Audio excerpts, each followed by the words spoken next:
Nagsimula ang kwento sa isang malawak at bakanteng kapatagan, kung saan isang nalilitong kabalyero na nagngangalang Diaz ang nagtataka kung niloloko ba siya. Mahigit isang buwan na ang nakalipas mula nang makauwi siya matapos magwagi sa isang malaking digmaan. Bilang gantimpala, binigyan siya ng hari ng sarili niyang napakalawak na teritoryo upang pamahalaan at tirhan. Ngayon ay napagtanto ni Diaz na naloko siya dahil ang totoo, pinalayas lang siya ng hari sa kabisera at ipinadala sa isang napakalawak ngunit walang laman na lupain. Dahil wala na siyang ibang utos na natanggap mula sa hari, naisip niyang malaya na siyang gawin ang gusto niya kaya't nagsimula siyang maglibot sa lugar upang maghanap ng pagkain at iba pang mapapakinabangang mga bagay. Makalipas ang ilang sandali ay nakakita siya ng isang malinaw na batis at uminom ng malamig at sariwang tubig nito, pagkatapos ay ipinagpatuloy niya ang paggalugad hanggang sa sumapit ang gabi at dahil wala siyang nahanap na pagkain o anumang mapagkukunan, nagpahinga na lamang siya habang iniisip na aalis na siya sa lugar kapag napatunayang wala talagang laman ang buong teritoryo. Kinabukasan, nagising siya nang batuhin siya ng isang babaeng oni na nagngangalang Alna at habang galit itong nagtatanong kung ano ang ginagawa niya sa kanilang lupain, nagtaka si Diaz dahil noong nakaraang araw ay wala naman siyang nakitang kahit sino sa paligid. Ngunit hindi pinansin ni Alna ang kanyang pagkalito at ipinagpatuloy ang pagtatanong kung saan siya nanggaling. Sinabi ni Diaz na wala na talaga siyang tahanan kaya lalo siyang pinaghinalaan ni Alna at tinanong siya nito kung bakit siya napunta sa kanilang lugar, at tapat namang ipinaliwanag ni Diaz na may nagpadala sa kanya upang manirahan doon. Sinabi rin niyang ang tanging layunin niya ngayon ay ang mabuhay hanggang sa susunod na araw, dahil ayaw pa rin siyang paniwalaan ni Alna at ikinwento ni Diaz ang kanyang pangarap sa buhay. Ipinaliwanag niyang ang huling habilin ng kanyang mga yumaong magulang ay tulungan ang kapwa at protektahan ang mahina.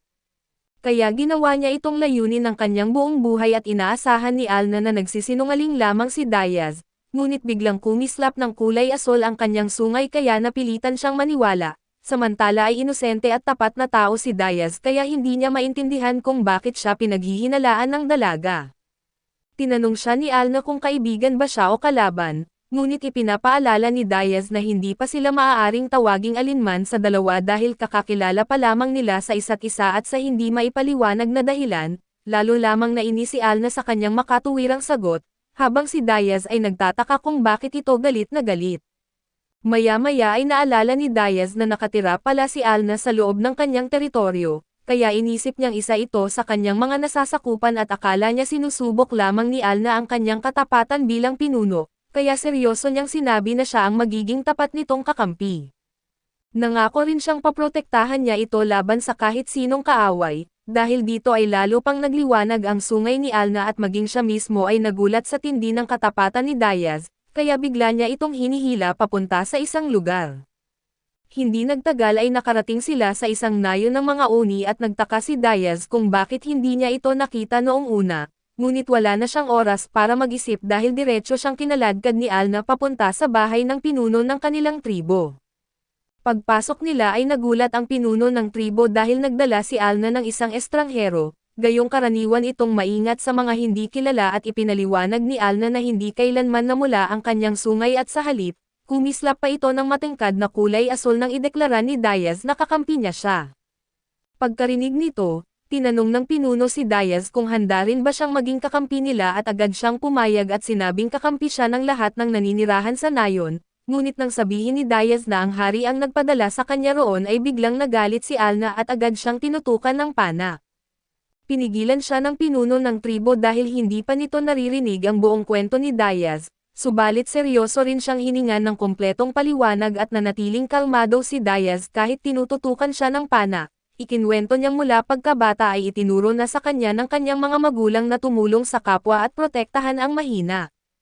Ngunit maaga silang namatay kaya naging ulila siya at tinipon niya ang iba pang mga ulila sa kanilang bayan upang magsama-sama, nabuhay sila sa pamamagitan ng paggawa ng maliliit na trabaho at pangangaso ng mahihinang halimaw. Habang lumalaki si Diaz ay sumiklab ang digmaan laban sa karatig na kaharian, dinala niya ang kanyang husay sa pakikipaglaban sa larangan ng digmaan at mabilis na umangat ang kanyang ranggo dahil sa likas niyang talento sa pakikipaglaban. Pagkatapos ng 20 taon ng matinding digmaan, matagumpay siyang nakabalik at bilang gantimpala ay ibinigay sa kanya ng hari ang bakanteng teritoryong ito, nararamdaman ng pinuno ng tribo na totoo ang hangarin ni Diaz na pamahalaan ang kanyang teritoryo. Kaya tinanong niya kung magiging kakampi pa rin ba siya kahit hindi sila mga nasasakupan ng kanyang kaharian. Ngumiti si Diaz at sinabing paprotektahan pa rin niya sila bilang kanyang mga kapitbahay at pagkasabi niya nito, kumislap din ng kulay asul ang sungay ng pinuno ng tribo kaya ibinaba ni Alna ang kanyang pana. Nagtaka si Diaz kung bakit siya tinanong ng ganoong bagay, doon inamin ng pinuno na sila at ang kanyang mga tauhan ay hindi niya mga nasasakupan at sa katunayan, ang kanilang tribo ay kaaway ng kaharian ni Diaz. Sa kabila nito ay naniniwala ang pinuno ng tribo na maaari silang maging magkaalyado dahil kulay asul ang aura na ipinakita ng kanyang sungay. Bago pa makapagsalita si Diaz ay hiniling muna nitong pakinggan niya ang kanyang paliwanag. Matapos ipakilala ang sarili bilang mole, ipinaliwanag niyang mahigit 50 taon na ang nakalipas mula nang lumayas ang kanilang mga tao sa kanilang sariling lupain. Simula noon ay patuloy silang nakikipagdigma sa kaharian ni Diaz upang mabawi ang kanilang dating tahanan. Nagtaka si Diaz kung paano sila nakapamumuhay sa loob ng teritoryo ng kaharian ng hindi natuklasan. Ipinaliwanag ni Mole na ang kanilang lahi ay may kakayahang gumamit ng mahika na nakaimbak sa kanilang mga sungay. Upang patunayan ito ay gumamit siya ng mahika at bigla siyang naging hindi nakikita. Na labis na ikinagulat ni Diaz at ipinaliwanag din niyang kaya nilang itago ang buong nayon gamit ang parehong mahika. Doon naunawaan ni Diaz kung bakit hindi niya nakita ang nayon noong unang ngunit nagtaka siya kung bakit ibinubunyag ni Mole ang napakahalagang lihim na iyon. Ngumiti si Mole at ipinahayag na hindi sana siya magtitiwala kay Diaz kung hindi kumislap ng kulay asul ang kanyang sungay. Ipinaliwanag niyang kayang malaman ng mga uni ang intensyon ng ibang nilalang sa pamamagitan ng kanilang mga sungay. Kapag walang masamang balak ang isang tao, nananatiling walang kulay ang sungay ngunit kapag may masama na intensyon ito, agad na nagiging pula ang sungay at minsan naman ay lumilitaw ang kulay asul, na nangangahulugang tunay na kaibigan ng mga oni ang taong iyon.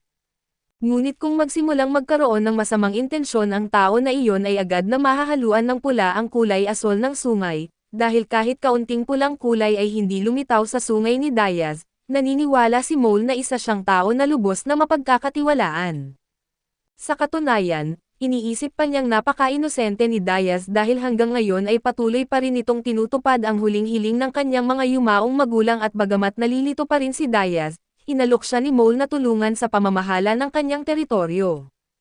Nangako rin itong bibigyan siya ng bahay, pagkain at mga alagang hayop upang makapagsimula siya ng bagong buhay at bilang kapalit, hinihiling lamang nito na ilihim niya ang kanilang nayon sa hari at tinanggap ni Diaz ang alok at nangakong paprotektahan ang mga oni hanggat hindi nila binabantaan ang kanyang kaharian.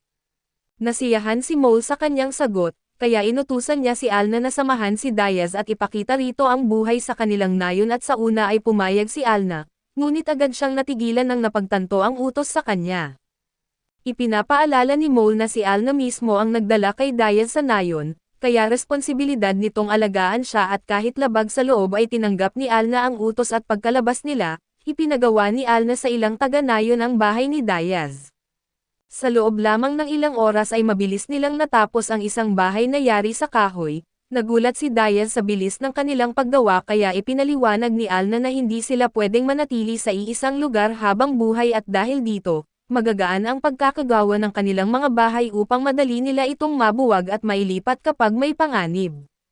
Matapos ang bahay ay sinabi ni Alna na ipapadala na lamang nila roon ang pagkain at mga alagang hayop.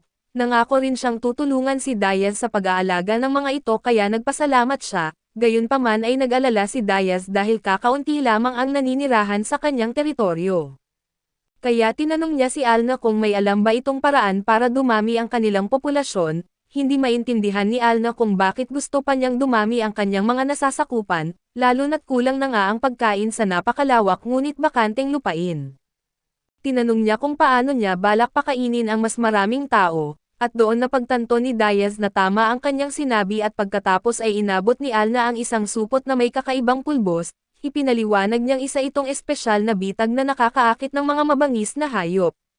Sinabi niya kay Diaz na ikalat ito sa lugar na malayo sa nayon dahil mas marami siyang mahuhuling hayop na maaari nilang ibenta o gamitin. Masayang tinanggap ni Diaz ang gawain dahil mas kailangan nito ng lakas kaysa talino. Makalipas ang ilang minuto at nang makalayo na siya sa nayon at naisip niyang oras na para manghuli, ngunit dahil hindi sinabi ni Alna kung gaano karami na pulbos ang dapat gamitin ay agad niyang ibinuhos ang buong laman ng supot. Dahil dito isang napakalaking kawan ng mabangis na hayop ang sabay-sabay na dumating, sa halip na matakot ay natuwa pa si Diaz sa hamon at itinaas niya ang kanyang palakol at sinalubong ang buong kawan, habang isa-isang pinapatay ang mga ito na parang napakadali lamang. Matapos mapatay ang kalahati ng mga hayop, tumakas ang natitira at iniwan si Diaz na napapalibutan ng mga bangkay ng kanyang mga nahuli, ngunit saka lamang niya naalala na kailangan pa pala niyang buhatin pauwi ang mabibigat na hayop at dahil wala siyang kariton, isa lamang ang kanyang dinala at iniwan ang iba sa lugar.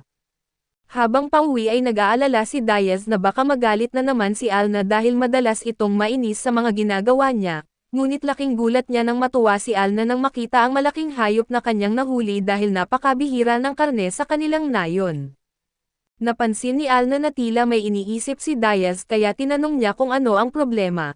Ipinaliwanag ni Diaz na napilitan siyang iwan ang mahigit 30 iba pang hayop dahil hindi niya kayang buhatin ang lahat at pagkarinig nito, labis na nagulat si Alna sa kanyang lakas at tuluyang nagbago ang tingin nito sa kanya.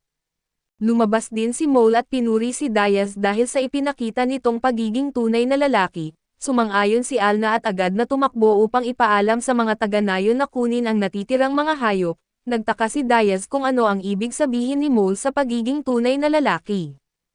Ipinaliwanag ni Mole na para sa kanilang tribo, nasusukat ang pagkalalaki sa kakayahan ng isang lalaki na magtrabaho at kumita at habang mas mahusay siyang maghanap buhay at magbigay ng pagkain, mas kaakit-akit siya sa paningin ng mga babae sa kanilang tribo. Nang marinig iyon ay naunawaan ni Diaz kung bakit tila mas natuwa si Alna sa kanya, gayunpaman ay binanggit niyang mahalaga rin ang hitsura at ugali ng isang tao at di sumang-ayon si Mole at ipinahayag na hindi naman nakapaglalagay ng pagkain sa hapag ang magandang mukha o mabuting ugali. Naunawaan ni Diaz ang kanyang punto at napagtanto niyang para sa isang maliit na tribo, ang pagkain at kaligtasan lamang ang tunay na mahalaga at hindi tulad ng mga tao sa kaharian. Pagkatapos ay pabirong idinagdag ni Mole na kailangan pa niyang magsikap kung gusto niyang mapang-asawa ang isang magandang babae tulad ni Alna. Namula si Diaz at agad na itinangging iyon ang kanyang pakay kaya lalo pa siyang tinukso ni Mole. Kinabukasan ay nagising si Diaz sa amoy ng bagong lutong almusal at paglabas niya, nakita niyang si Alna ang naghahanda ng pagkain para sa kanya at hindi na ito tulad ng dati dahil ngayon ay mahinahon na at magalang ang kanyang kilos. Pagkatapos kumain ay pinuri ni Diaz ang kanyang pagluluto dahilan upang mamula si Alna at di nito kinaya ang pagiging malapit nila sa isa't isa, kaya agad niyang iniiba ang usapan at sinabi na kailangan na nilang mangaso muli. Ipinaliwanag ni Alna na kailangan pa ng kanilang nayon ng balon para sa tubig at palikuran para sa mga bisita. Makakatulong ang mga iyon upang lalo pang umunlad ang teritoryo ni Diaz. Subalit wala silang sapat na pera upang bayaran ang gagawa ng mga iyon kaya pumayag si Diaz na manghuli para sa kanila. Sinabi ni Alna na mas malaki ang kikitain nila kung mga halimaw ang kanilang mahuhuli. Bagamat nakakalason at hindi nakakain ang karne ng mga halimaw, napakamahal naman ng kanilang mga materyales kapag ipinagbili at doon ay pumayag si Diaz at umalis ng bahay habang iniisip kung mayroon nga bang mga halimaw sa tahimik na kapatagan na iyon. Ipinahayag ni Alna na kaya niyang hanapin ang mga halimaw gamit ang mahika ng kanyang sungay, pero tumanggi si Diaz dahil ayaw niyang malagay siya sa panganib, gayunpaman ay nagpumilit si Alna na sumama kaya pumayag na rin si Diaz.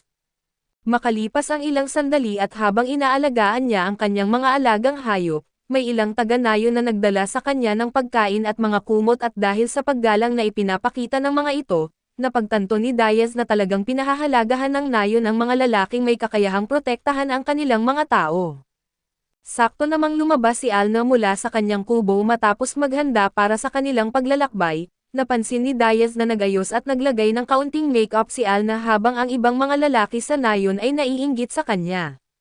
Samantala ay nakangiting sinabi ni Alna na ang ibang mga lalaki na ang bahala sa pag-aalaga ng mga alagang hayop habang wala sila at pagkatapos nito, sabay silang umalis at pagdating nila sa isang mabatong burol, ginamit ni Alna ang kanyang mahika upang hanapin ang mga halimaw.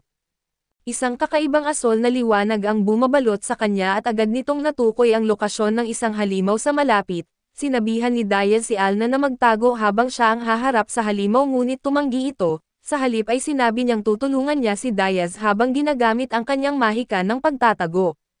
Dahil dito ay pumayag na rin si Diaz, hindi nagtagal ay nakita nila ang halimaw na mukhang isang napakalaking pagong at nanlaki ang mga mata ni Alna nang makilala niya ito bilang isang Earth Dragon, ngunit hindi natakot si Diaz at sa kabila ng babala ni Alna ay agad siyang tumalon upang labanan ang halimaw at sinabihang manatili sa likuran ang dalaga. Nang mapansin siya ng dragon ay tumalon si Diaz sa likod nito at malakas na hinahampas ang matigas nitong shell, ngunit wala man lang itong naging gasgas at sa halip at nabasag pa ang dulo ng kanyang palakol at sinubukan niyang atakihin ang mahihinang bahagi ng dragon, ngunit agad itong nagtago sa loob ng shell nito upang ipagtanggol ang sarili. Pinayuhan siya ni Alna na umatras habang may pagkakataon pa dahil kayang lipulin ng isang Earth Dragon ang buong grupo ng mga tao ng mag-isa, ngunit tumanggi si Diaz dahil naniniwala siyang mayroon pa siyang ibang paraan upang mapatay ang halimaw. Nagpasya siyang paulit-ulit na hampasin ang parehong bahagi ng shell hanggang sa mabasag ito, walang tigil niyang hinahataw ang likod ng dragon at makalipas ang ilang sandali ng walang humpay na pag-atake, nagsimulang mabiyak ang talim ng kanyang palakol. Nag-aalala si Alna para sa kanyang ngunit nanatiling kalmado si Diaz. Ipinaliwanag na ang kanyang palakol ay isang espesyal na sandata na dating pag-aari ng isang sinaunang shogun, may kakayahan itong ayusin ang sarili gamit ang isang repair spell. Gayunpaman ay napapabilis lamang ni Diaz ang pag-aayos nito sa pamamagitan ng paggamit ng mahika, kaya sa harap ng nagulat na si Alna at agad niyang inayos ang kanyang palakol at ipinagpatuloy ang walang tigil na paghampas sa likod ng dragon. Hindi nagtagal ay nagsimulang kumalat ang nakalalasan na miasma na inilalabas ng Earth Dragon, dahilan upang unti-unting manghina si Alna at nang mapansin ni Diaz na nasa panganib na siya, nagpasya siyang umatras matapos magbigay ng isa pang malakas na hampas. Sa kanyang gulat ang huling atake na iyon ang tuluyang nakabasag sa shell ng dragon, sa sobrang galit ay lumabas ang Earth Dragon mula sa shell nito at agad na nagbuga ng isang malaking fireball. Mabilis na naiwasan ni Diaz ang apoy at pinutol ang mahihinang mga paa ng dragon. Habang naghahanda siyang tapusin ang laban at napansin niyang nakita na ng dragon si Alna at dahil alam nitong hindi nito kayang talunin si Diaz, nagpasya ang tusong halimaw na si Alna na lamang ang puntiryahin at nagalit si Diaz sa ginawa nito, agad siyang tumalon ng mataas at buong lakas na bumagsak sa ibabaw ng dragon.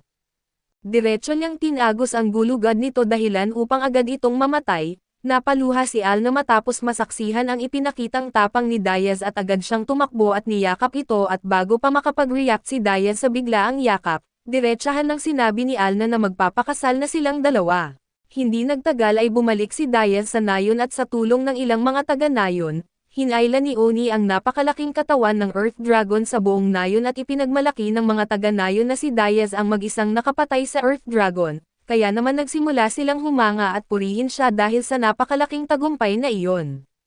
Nang maayos nang nalapag ang katawan ng Earth Dragon, tahimik lamang na pinanood ni Diaz ang masayang pagdiriwang ng mga taga-nayon subalit hindi niya maiwasang magtaka kung bakit sila ganoon kasaya, dahil para sa kanya ay hindi naman malaking bagay ang talunin ang Earth Dragon.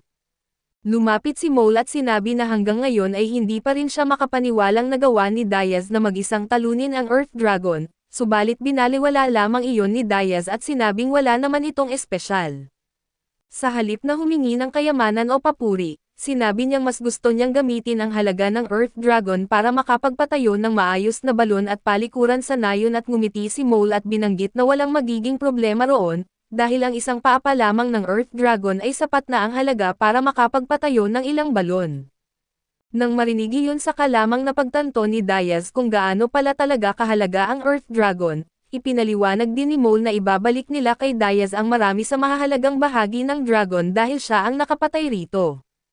Bukod pa roon, ipapagawa rin nila ang mga pasilidad na hiniling niya at bibigyan pa siya ng iba't ibang regalo bilang gantimpala sa lahat ng nagawa niya. Gayunpaman ay biglang nagbago ang ekspresyon ni Diaz nang sabihin ni Mole na kailangan niyang magtabi ng bahagi ng gantimpala para sa regalo sa kasal nila ni Alna.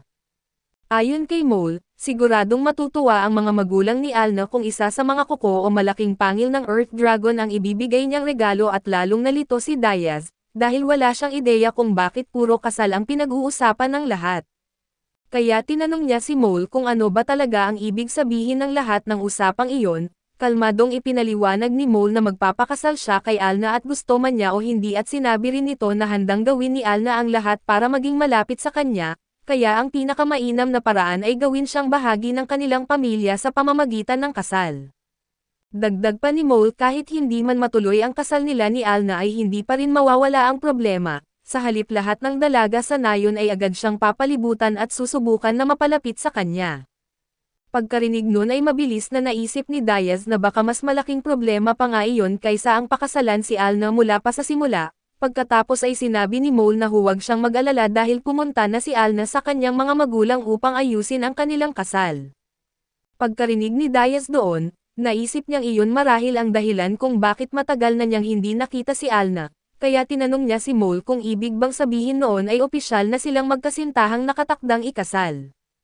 Ipinaliwanag ni Mole na iba ang kaugalian ng mga uni kumpara sa mga tao at kapag nagkasundo ang dalawang panig ay agad silang nagpapakasal, gayunpaman si Diaz pa rin ang magpapasya kung kailan eksaktong gaganapin ang kasal.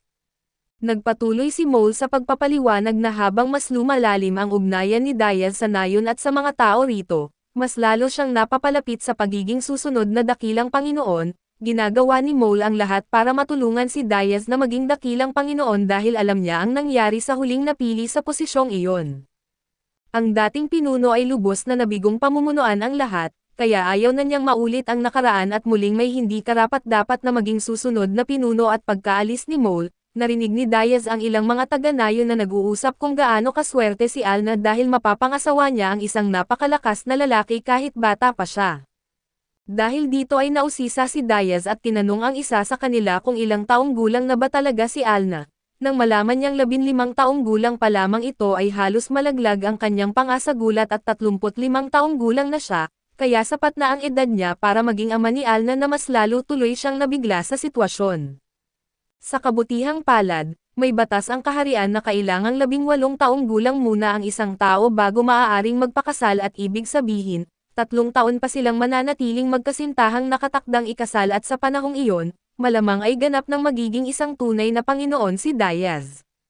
Habang tahimik na nakaupo mag-isa si Diaz, napansin ni Tia na kailangan muna nitong mapag-isa upang maayos ang kanyang isip at makapag-isip tungkol sa lahat ng nangyayari sa kanyang paligid at hindi nagtagal, lumapit si Alna na may malaking ngiti sa kanyang mukha at sinabi na maayos na ang lahat. Pagkatapos ay tinanong niya si Diaz kung ano ang gusto nitong almusal kinabukasan. Ngumiti lamang si Diaz at sinabing ayos na siya sa kahit anong ihanda ni Alna. Gayunpaman ay hindi kailanman inakala ni Diaz na dadalo siya sa isang malaking handaan ng mga uni, kung saan opisyal siyang tinanggap bilang bagong miyembro ng nayon at ipinagdiwang ang magiging kinabukasan nila ni Alna. Makalipas ang ilang panahon pagkatapos ng handaan, natapos na rin ang bagong balon at palikuran at unti-unting bumalik sa normal ang pamumuhay sa nayon, kinahapunan ay natapos gumawa si Diaz ng isa pang tolda. Habang tinitingnan niya ito ay naisip niyang kailangan pa niyang pagbutihin ang kanyang kakayahan sa paggawa, alam niyang kung may mas marami pang lilipat sa nayon, ayaw niyang matulog ang mga bagong residente sa lupa nang walang maayos na matuluyan. Biglang lumapit si Alna at binanggit na may nararamdaman siyang halimaw na papalapit mula sa hilaga. Ipinaliwanag niyang hindi ito ganoon kalaki ngunit sigurado siyang diretso itong papunta sa nayon. Kalmadong sinabi ni Diaz na siya na mismo ang bahala rito at sa tingin niya ay hindi ito magtatagal. Ngunit nagpumilit si Alna na sumama sa kanya at sinabi ni Diaz na delikado ito para sa kanya, pero dahil hindi talaga nagpapigil si Alna ay pumayag na rin siyang isama ito at hindi nagtagal, narating nilang dalawa ang pinanggagalingan ng ingay at nadiskubreng isang ogre ang halimaw na papalapit sa nayon. Pagkakita sa napakalaking ogre, agad nilang naisip na kailangan nila itong tapusin sa lalong madaling panahon, agad silang sumugod sa laban at namangha si Diaz sa leksi ni Alna at sa husay nito sa paggamit ng pana, madali itong nakakagalaw sa buong labanan habang tumpak na pinapana ang kalaban. Dahil sa mahusay nilang pagtutulungan ay mabilis nilang napatay ang ogre nang hindi nahihirapan, gayunpaman ay napakasama ng amoy ng dugo ng ogre at pagkatapos ng laban, napangiwi si Alna at sinabihan si Diaz na maghugas muna ng mabuti.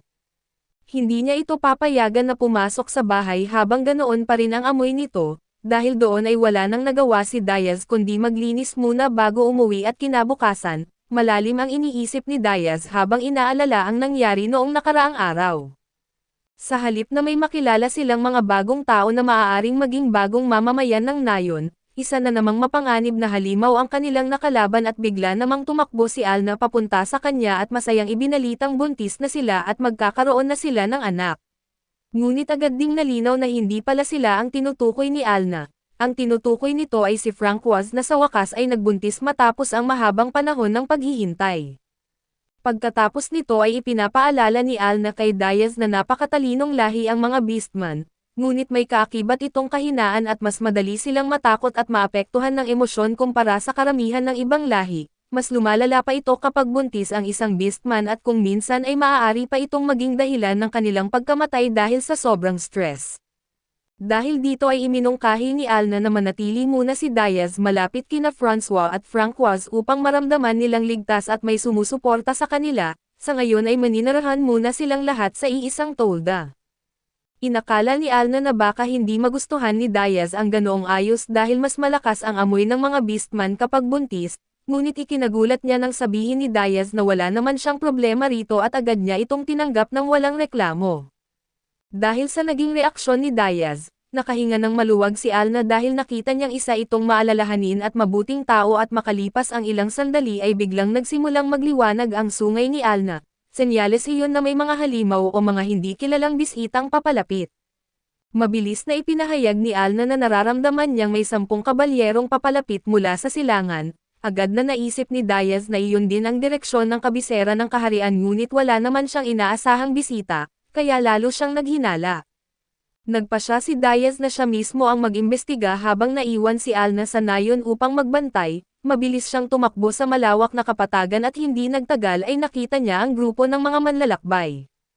Noong una ay naghanda siyang lumaban kung sakaling kalaban ang mga ito, ngunit agad nagbago ang kanyang ekspresyon nang makita niya ang matagal na niyang kaibigang si Klaus at agad niya itong sinalubong ng mahigpit na pakikipagkamay at tinanong kung bakit ito napadpad sa ganoong kalayo na lugar.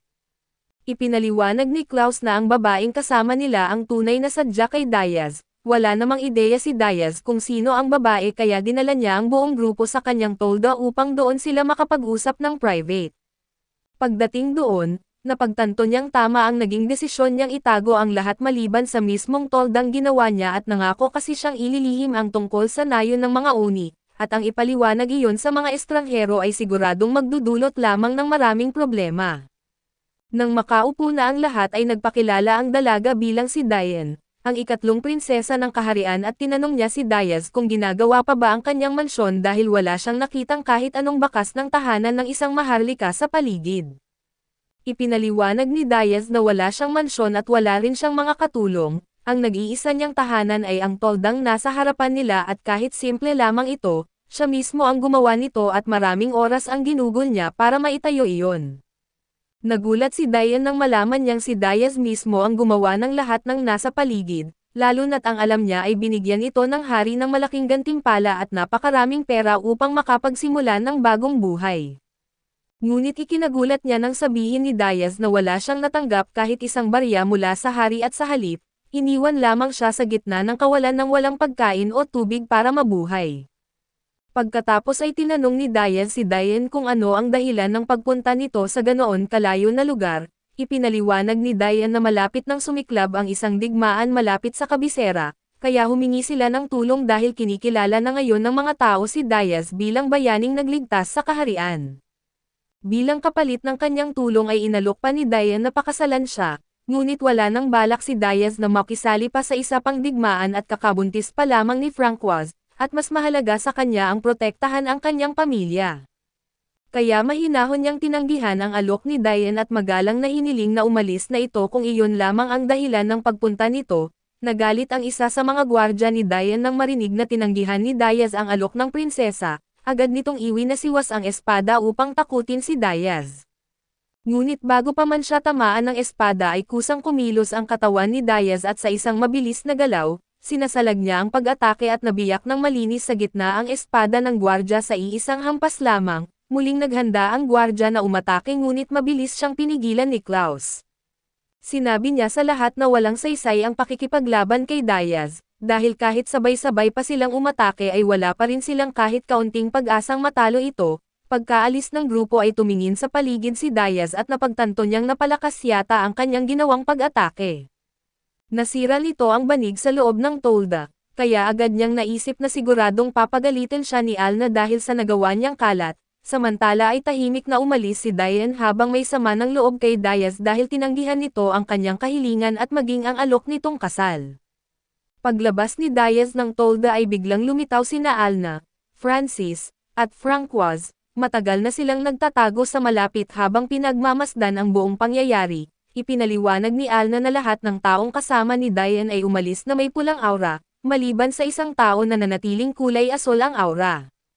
Ayon kay Alna, ang pulang aura ay nangangahulugang may masama na intensyon o pagkapuot, habang ang asol na aura naman ay tanda ng tiwala at mabuting hangarin at pagkarinig nun, agad naisip ni Diaz na si Klaus lamang ang taong may asol na aura. Kinabukasan, nagising si Diaz dahil sa mabangong amoy ng almusal habang naghahanda ng pagkain si Alna at habang nagluluto, bigla nitong sinabi na may isang taong gumagala sa paligid ng nayon at ang kakaiba, hindi ito tila may hinahanap at basta lamang naglalakad ng walang malinaw na direksyon. Inakala ni Diaz na isa lamang itong manlalakbay na naligaw kaya nagpa siyang tingnan ito mismo. Sumama rin sina Alna, Francis at Francoise kaso ginamit nila ang kanilang kakayahang magtago upang hindi sila makita ng bisita. Matapos maglakad sa lambak ng ilang sandali, nakita ni Diaz ang manlalakbay at agad niyang nakilalang si Klaus pala iyon. Pagkikita nila ay napansin ni Diaz na wala na itong suot na baluti at hindi na rin dala ang kanyang espada. Ipinaliwanag ni Klaus na sinadya niyang mapatalsik sa hukbo dahil ayaw niyang lumaban sa nalalapit na digmaan, sa halip ay nagpunta siya roon dahil gusto niyang magsilbi bilang personal na kawal ni Diaz at nang marinig iyon, naalala ni Diaz na si Klaus lang ang taong hindi kailanman minamaliit siya dahil sa pagiging ulila. Kahit iba ang trato sa kanya ng lahat, palagi siyang nirerespeto ni Klaus at inamin ni Diaz na malaking ginhawa kung makakasama niya si Klaus, ngunit bago siya magpasya ay naisip niyang mas mabuting tanungin muna si Alna kung ano ang opinyon nito. Sa mismong sandaling iyon ay biglang lumitaw si Alna mula sa wala, na labis na ikinagulat ni Klaus at sinabi ni Alna kay Diaz na wala siyang dapat ipag-alala dahil nanatiling kulay asol ang aura ni Klaus sa buong oras, na nangangahulugang wala itong masamang balak. Sunod-sunod namang tinanong ni Klaus si Diaz kung saan nanggaling si Alna at paano ito bigla na lamang lumitaw, ngunit ngumiti lamang si Diaz at sinabing napakahaba ng kwento, at ipapaliwanag niya ang lahat pagbalik nila sa bahay. 10 araw na ang lumipas mula nang iwan ni Klaus ang dati niyang buhay at magsimula ng panibagong buhay kasama si Diaz. Sa loob ng panahong iyon ay tinulungan siya ni Diaz na magtayo ng sarili niyang bahay upang magkaroon siya ng maayos na tirahan. Binigyan din siya nito ng isang sibat at kumpletong baluti na gawa sa mga materyales mula sa Earth Dragon na pinatay ni Diaz. Alam ni Klaus na napakahalaga ng mga regalo na iyon at kahit ang mga miyembro ng maharlikang pamilya ay mahihirapang makakuha ng ganoong kagamitan. Dahil sa lahat ng ginawa ni Diaz para sa kanya, nangako si Klaus sa sarili na hinding-hindi niya pagtataksilan ang tiwalang ibinigay sa kanya ni Diaz at kalaunan sa araw na iyon, naghanda si Alna ng tanghalian at nagsilbi ng mainit na pagkain sa kanilang lahat. Habang kumakain ay labis na humanga si Klaus sa sobrang sarap ng pagkain. Pinuri niya ang pagluluto ni Alna at sinabing magiging napakabuti nitong asawa para kay Diaz at nang marinig ang taos-pusong papuri, ngumiti si Alna at masayang sinabi kay Klaus na maaari pa itong magdagdag ng pagkain kung gusto nito. Habang nagpapatuloy sila sa pagkain at magalang na tinawag ni Klaus si Diaz na Panginoon ko at inanyayahan itong sabay kumain, agad namang sinabi ni Diaz na hindi na kailangang maging ganoon kapormal at hiniling na pangalan na lang ang itawag sa kanya. Kaso tumanggi si Klaus dahil para sa kanya ay mahalagang malinaw ang pagkakaiba ng kanilang katayuan. Nang makita kung gaano kaseryoso si Klaus sa bagay na iyon, napagtanto ni Diaz na mas masipag at mas dedikado pala ito kaysa sa una niyang inakala at bigla namang nagliwanag ng berdeng kulay ang sungay ni Alna. Agad nitong sinabi na may nararamdaman siyang 12 tao na papalapit mula sa silangan. Habang mas lalo niyang sinusuri ang kanilang presensya, nalaman niyang ang isa sa kanila ay napakahina na at malapit ng mamatay at nang marinig iyon, agad na nagpasya si Diaz na pumunta sa bukirin upang alamin ang nangyayari. Mabilis na sinabi ni Klaus na sasama rin siya upang tumulong, subalit inutusan siya ni Diaz na manatili sa nayon at bantayan ito at ipinaliwanag niyang kailangang may maiwan sakaling may hindi inaasahang mangyari at idinagdag pa ni Diaz na kung makaharap sila ng seryosong panganib, agad niyang pauuwiin sina Alna at Francis upang babalaan siya. Pagkatapos noon ay umalis sina Diaz, Alna at Francis at nagtungo sa grupong papalapit at matapos silang mawala sa malayo, napaisip si Klaus kung sino kaya ang mga bisitang iyon at pinaghinalaan niyang malamang ay mga taong ipinadala mula sa kabisera ng kaharian. Sa mga panahong iyon, matindi ang labanan ng 5 prinsipe at prinsesa na pawang nag-agawan sa trono upang maging susunod na pinuno ng kaharian at naalala ni Klaus na mas mahina ang puwersang militar ni Prinsesa Diane kumpara sa lahat ng kanyang mga kapatid. Marahil iyon ang dahilan kung bakit noon ay pumunta ito roon upang hikayatin si Diaz na lumaban sa kanyang panig. Naghinala rin si Klaus na ang dahilan kung bakit hindi natanggap ni Diaz ang gantimpalang ipinangako ng hari ay dahil lihim itong inangkin ng ikalawang prinsipe. Alam ni Klaus na hindi habang buhay mananatili sa kabisera ang alitan ng mga maharlika. Darating ang panahon na aabot din ang labanang iyon sa kanilang nayon at gayunpaman ay hindi siya natatakot sa maaaring mangyari at sa halip ay tahimik siyang nangako sa sarili na kapag dumating ang araw na iyon, handa siyang lumaban at kahit ibigay pa ang kanyang buhay para kay Diaz kung kinakailangan. Ilang sandali lang ang lumipas ay nagulat si Klaus nang makitang bumalik si Diaz ng mas maaga kaysa sa inaasahan, kasama ang isang grupo ng mga pagod at halos mawalan na ng lakas na mga refugee at agad na inalagaan ni Diaz at Alna ang mga bagong dating, siniguro nilang may lugar ang bawat isa upang makapagpahinga at binigyan ng pagkain at tubig ang mga higit na nangangailangan. Pagsapit ng gabi ay ipinaliwanag ni Diaz ang buong sitwasyon kay Klaus, sinabi niyang ang lahat ng tao na iyon ay pinalayas mula sa lupang dati nilang tahanan kaya wala na silang ibang mapupuntahan. Ang mga matatanda sa kanilang teritoryo ay itinaboy dahil sa matinding kakulangan sa pagkain. Naniniwala ang mga tao roon na sayang lamang ang pagpapakain sa mga matatanda kaya pinabayaan na lamang nila ang mga ito at pagkarinig nito, agad na naisip ni Klaus na ang tinutukoy ay ang teritoryo ng pamilya Kastek. Dumaan siya roon noon papunta sa nayon at nakita niyang napakagulo na ng kalagayan ng lugar.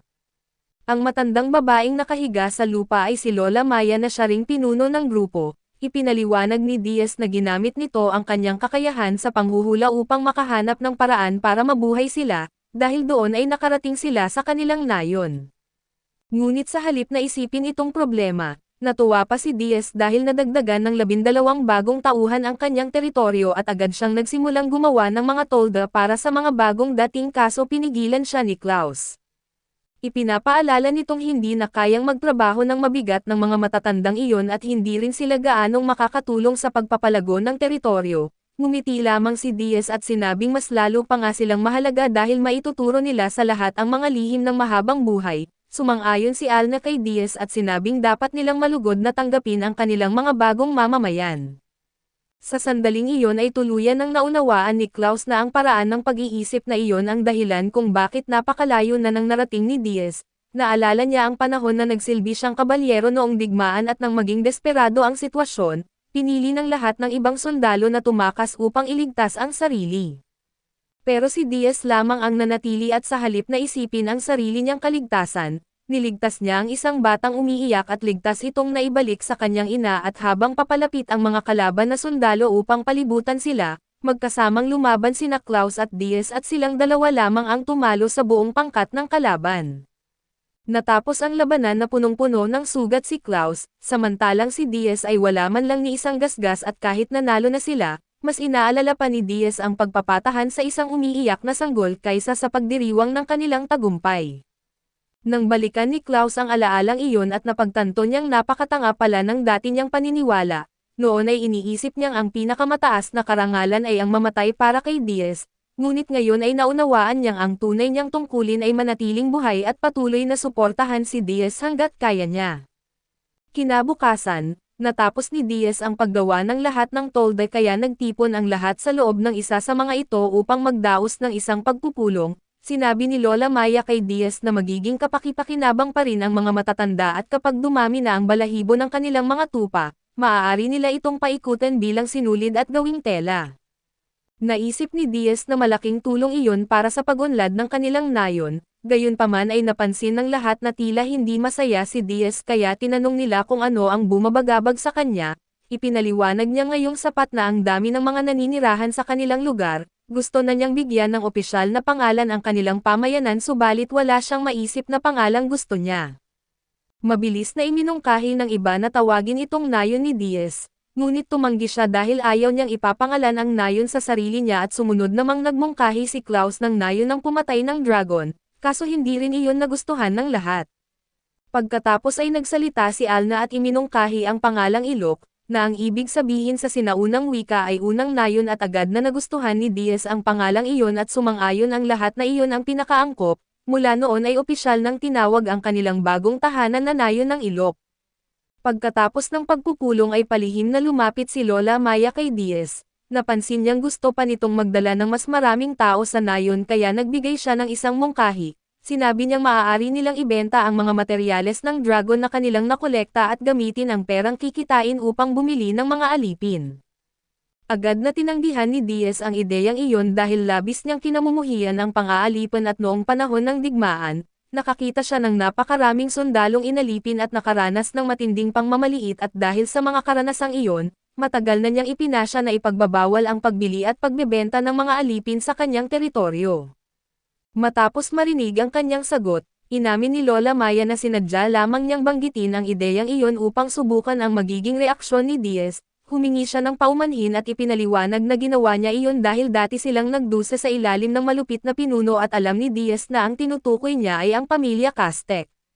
Nangako siya na hinding-hindi magiging katulad ng lugar na iyon ang nayon ng Ilok at lahat ng manirahan doon ay palaging tretuhin ng may respeto. Kinabukasan ay dumating sa teritoryo ni Diaz ang isang naglalakbay na mga ngalakal.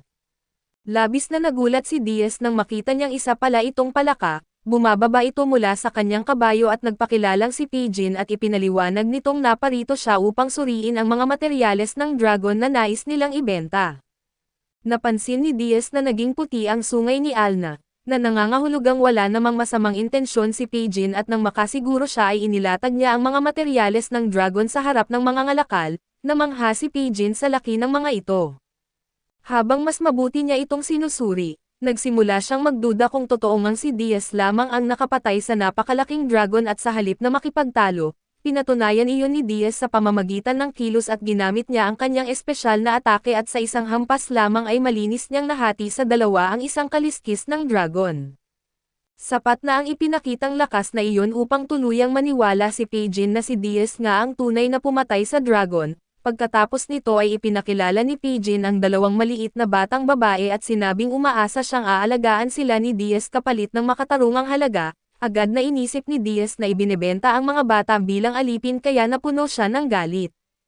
Ngunit bago pa siya makapagsalita, hinawakan ni Alna ang kanyang kamay at pinakalma siya at pagkatapos ay lumapit si Lola Maya at magalang na sinabi kay Pigeon na wala silang balak bumili ng mga alipin, nagmadaling ipaliwanag ni Pigeon ang tunay na sitwasyon.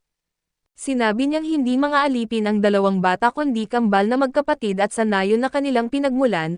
Naniniwala ang mga tao na ang kambal ay nagdadala lamang ng malas at kapahamakan at dahil sa paniniwalang iyon, balak silang patayin ng mga taga-nayon.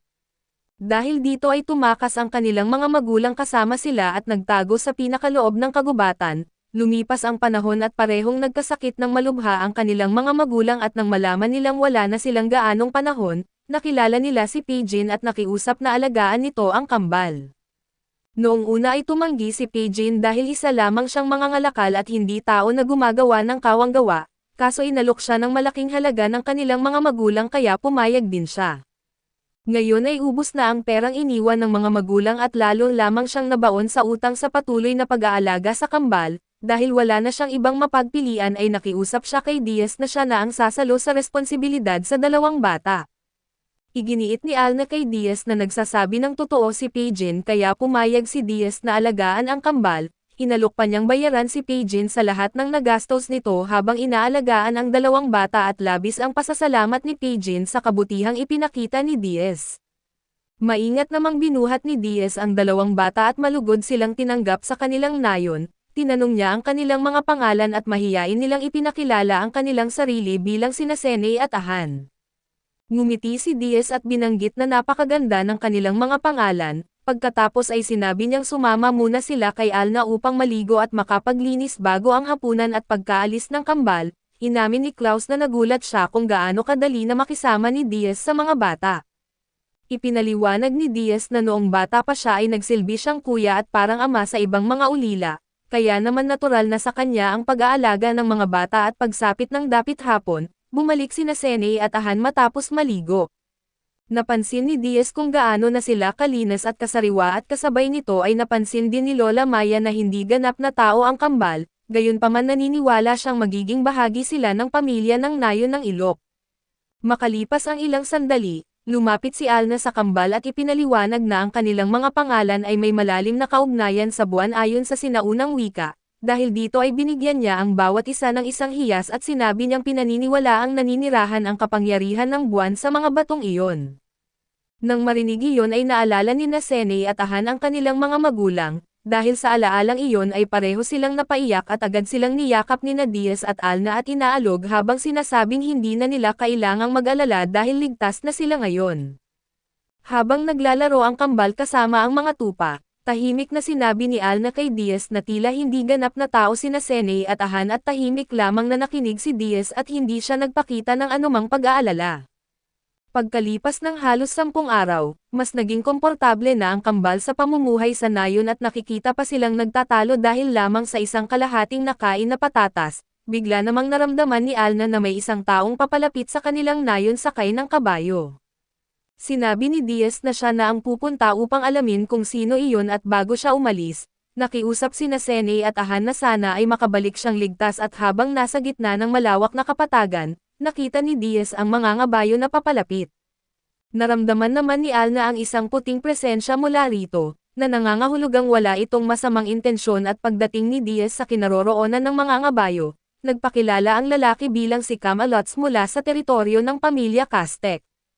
Ipinaliwanag niya na nais makipagkita ng pinuno ng pamilya Castek na si Lord Elden kay Diaz. Sinabi rin ni Camalots na papunta na si Lord Elden at tinanong kung maaari bang sa loob ng Nayon ni Diaz idaos ang kanilang pagpupulong.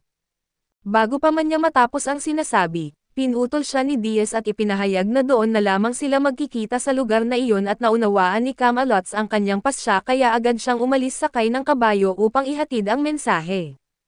Habang naghihintay ay pinag-isipan ni Diaz ang sitwasyon, ang pagpunta rito ng isang bagong talagang Panginoon ay maaari lamang mga hulugan na nagtagumpay ang paghihimagsik ng ikalawang prinsipe, gayunpaman ay nakapagpasya na si Diaz at anuman ang mangyari ay hindi niya hahayaang makalapit si Lord Elden sa Nayon ng Ilok at makalipas ang ilang sandali, tumingin si Diaz sa malayo at nagulat nang makita niyang papalapit na si Lord Elden. Alam ni Diaz na maraming chismis tungkol sa pinuno ng Dasdek na napapalibutan daw ito ng napakaraming babaeng alipin, dahil dito ay agad niyang naisip na ayaw niyang may ganitong klase ng tao na lumapit sa kanyang mga tauhan, kaso labis siyang nagulat nang sabihin ni Alna na si Elden at ang lahat ng kasama nito ay may asol at mabuting aura. Dahil dito ay napagtanto ni Diaz na maaaring mali ang una niyang naging tingin tungkol kay Elden at masayang tumakbo si Elden papunta kay Diaz at agad na nagpakilala. Ikinwento niya na mula pa noong bata siya ay naririnig na niya ang mga kwento tungkol sa kahangahangang mga nagawa ni Diaz bilang isang bayaning tagapagligtas.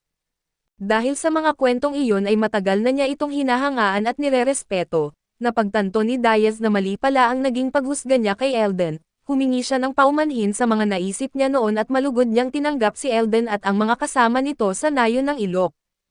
Hindi nagtagal ay biglang tinanong ni Elden kung sino ang dalagang nakatayo sa tabi ni Diaz. Nagulat sina Diaz at Alna dahil sa oras na iyon ay ginagamit ni Alna ang kanyang camouflage skill kaya dapat ay hindi siya nakikita at ipinaliwanag ni Elden na hindi niya talaga nakikita si Alna. Ngunit napakatalas ng kanyang pandinig at pangamoy kaya nararamdaman pa rin niya ang presensya nito.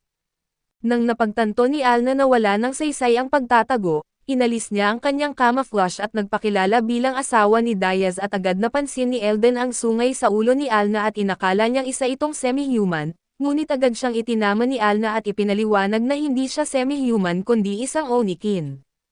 Inamin din niya ngayon lang niya narinig ang salitang semi-human, ipinaliwanag ni Elden na ang salitang semi-human ay isang pangkalahatang tawag sa mga nilalang na hindi tao pero may anyong kahawig ng tao sa ilang aspeto.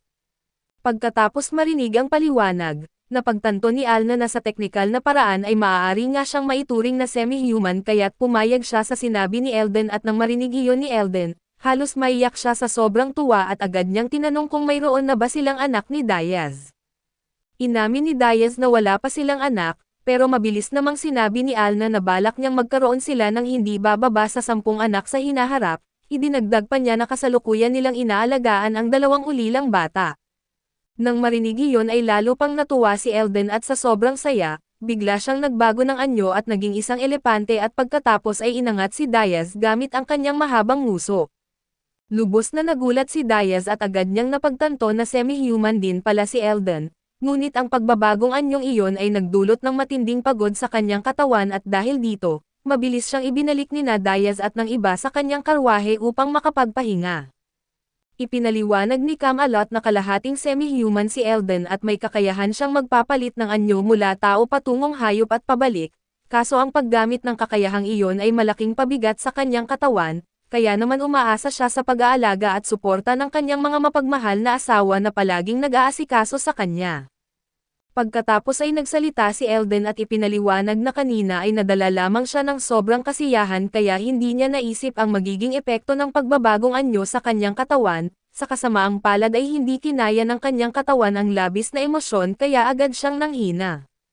Naintindihan ni Diaz ang kanyang sitwasyon, ngunit hindi nagtagal ay ibinabaling niya ang usapan tungkol sa kasalukuyang rebelyon at hindi itinanggi ni Elden na kasali siya rito, pero iginiit niyang hindi siya lumalaban para lamang magdulot ng kaguluhan at ayon sa kanya, ang tanging hangarin niya ay protektahan ang mga taong mahalaga sa kanya. Ipinaliwanag ni Camelot na nagsimula ang lahat noong bata pa si Elden. Ang dating pinuno ng Dasdek na si Lord Encars ay may asawa at 2 anak pero masama ang pagtrato nito sa panganay niyang anak dahil masyado itong kahawig niya, mas ipinagmamalaki naman niya ang 2 anak na isinilang ng isang babaeng mula sa tribo ng mga elepante. Kalaunan ay idineklara niya ang batang iyon bilang tunay niyang tagapagmana at binigyan ng mataas na posisyon at awtoridad sa kanilang lupain. Ang batang iyon ay si Elden at ikinwento ni Elden na hanggang 4 na taong gulang siya ay naniniwala siyang isa lamang siyang ordinaryong tao. Subalit isang araw ay nalaman niya ang katotohanan na isa pala siyang semi-human at mas masakit pa roon, nalaman niyang ang tunay niyang ina ay isa palang alipin at mula noon ay mas madalas na niyang binibisita ang kanyang ina hanggang sa maging napakalapit nila sa isa't isa. Kasabay nito ay palihim siyang kumilos sa likod ng mga anino upang protektahan ang ibang semi-human na naninirahan sa kanilang lupain, kailangan niyang itago ang lahat ng ito sa kanyang amang si Lord Encars dahil alam niyang kapag nalaman nito ang kanyang ginagawa, lalo lamang pahihirapan at aalipinin ang mga semi-human.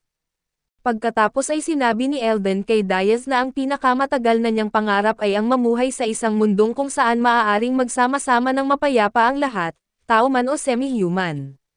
Nang marinig iyon, naalala ni Alna ang isang tsismis tungkol kay Elden kaya tinanong niya kung totoo bang napakarami nitong babaeng alipin, ipinaliwanag ni Camelot na sadyang sila mismo ang nagpakalat ng tsismis bilang bahagi ng kanilang plano.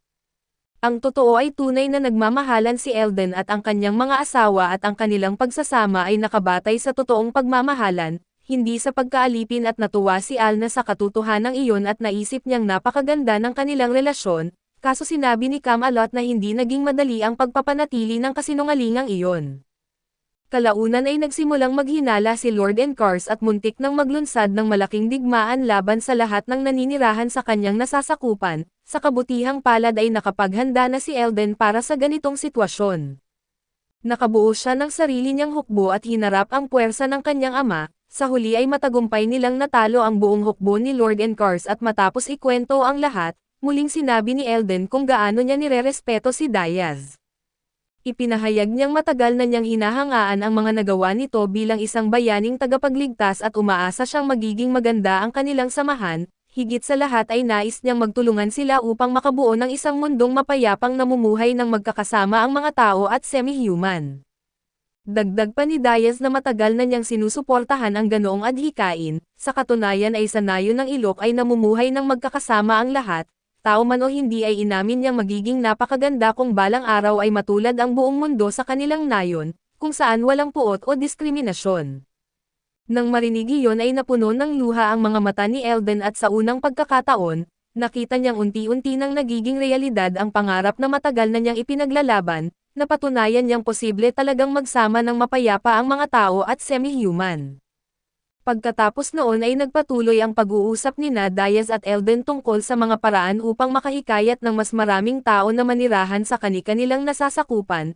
Nais ni Diaz na ipakalat ang balita sa pamamagitan ng mga mangangalakal na naglalakbay sa iba't ibang lugar, habang ipinahayag naman ni Elden na maglalabas siya ng opisyal na anunsyo sa Dasdek upang ipaalam sa mga tao ang mga oportunidad sa kanyang lupain. Bago umalis, pinayuhan din ni Elden si Diaz na magsimulang mag-ipon ng mas malaking supply ng pagkain dahil kakailanganin niya iyon kung balak niyang palawakin ang kanyang nasasakupan at tumanggap ng mas maraming mamamayan. Pinasalamatan siya ni Diaz at nangakong isasaisip ang payong iyon. Pagsapit ng dapit hapon ay sumakay na si Elden sa kanyang karwahe at umalis pabalik sa Dasdek. Umuwi rin si Diaz ngunit pagdating pa lamang niya ay agad siyang pinagalitan ni Sene at Ahan dahil hindi siya nakauwi sa oras na ipinangako niya. Sobrang sama ng loob ng dalawang bata kaya halos hindi sila tumigil sa kakasigaw at sa huli, napagod sila sa kakaiyak at kakareklamo hanggang sa pareho silang makatulog. Nanatili sina Diaz at Alna sa tabi nila upang alagaan ang dalawa. Binanggit ni Alna na dapat sana ay pinagalitan ni Diaz ang dalawang bata dahil habang nagrereklamo ang mga ito ay paulit-ulit din siyang sinisipa at sinusuntok, ayaw pa nga nilang matulog dahil hinihintay nilang makauwi siya matapos nitong sirain ang kanyang pangako. Inamin ni Diaz na hindi rin maganda ang naging kilos ng mga bata, pero alam niyang siya ang unang nangako at hindi tumutupad kaya pinili na lamang niyang palampasin ang nangyari. Pagkatapos noon ay ikinwento ni Diaz kay Alna ang naging usapan nila ni Elden. Ipinaliwanag niyang balak nilang gumawa ng mas malaking sakahan upang madagdagan ang produksyon ng pagkain. Magsasalita pa sana si Alna nang biglang nagsimulang kumislap ang kanyang sungay at agad niyang naramdaman na may 5 tao na papalapit. Napansin ni Diaz at Alna na ang mga ito ay nanggagaling sa ibang direksyon at hindi kasama sa grupo ni Elden, dahil dito ay napagpasyahan nilang malamang ay mga bandido ang mga bagong dumating at sinabihan ni Diaz si Alna na manatili na lamang sa likod habang siya ang mag-iimbestiga. Kaso ipinapaalala ni Alna na napakadilim at mahihirapan siyang makakita ng mag-isa, iginiit niyang kailangan nito ang kanyang tulong upang mahanap ang mga nanghihimasok at inamin ni Diaz na tama siya. Kaya magkasama silang umalis upang alamin kung sino ang pumasok sa kanilang teritoryo. Samantala, ilang lalaking nakahod at may dalang mga ilaw ang nakatayo sa gitna ng isang malawak na bukirin at iisa lamang ang dahilan ng kanilang pagpunta roon ang patayin si Diaz anumang mangyari. Alam nilang wala silang laban sa kanya kapag araw kaya't nagpasya silang pasukin ang kanyang teritoryo sa kalaliman ng gabi upang gulatin siya. Sa simula ay kumbinsido ang grupo na magtatagumpay ang kanilang plano. Kaso mabilis na nawala ang kumpiyansa ng mga bandido nang biglang may mga palaso na lumipad mula sa kadiliman. Ang mga palaso ay nagmumula sa direksyon ng isang misteryosong pulang liwanag sa di kalayuan. Agad na inutusan ng pinuno ng mga bandido ang kanyang mga tauhan na gumanti ng pana. Patuloy silang nagbitaw ng mga palaso patungo sa pulang liwanag. Umaasang matatamaan ang sinumang nagtatago roon at matapos ang sunod-sunod na pag-atake tila may natatamaan nga sila. Dahil dito ay naniwala ang mga bandido na natukoy na nila ang kinaroroonan ng kanilang kalaban. Agad silang sumugod upang tapusin ito pero napakalaki ng kanilang naging pagkakamali at bago pa man sila makapag-react, biglang dumating si Diaz at sa isang atake lamang ay agad niyang pinapabagsak ang 4 na bandido. Labis na nagulat ang pinuno ng mga bandido sa kanyang nasaksihan, pagkatapos ay naagaw ang kanyang atensyon ng matinding liwanag na nagmumula sa katawan ni Alna. Kaso bago pa niya maintindihan ang nangyayari ay bigla nang lumitaw si Diaz sa kanyang harapan. Isang napakalakas na sipa ang pinakawalan ni Diaz na nagpahagis sa pinuno ng mga bandido sa ere at agad itong nawalan ng malay, samantala ang taong nagutos sa mga bandido ay nagawang makatakas mula sa labanan.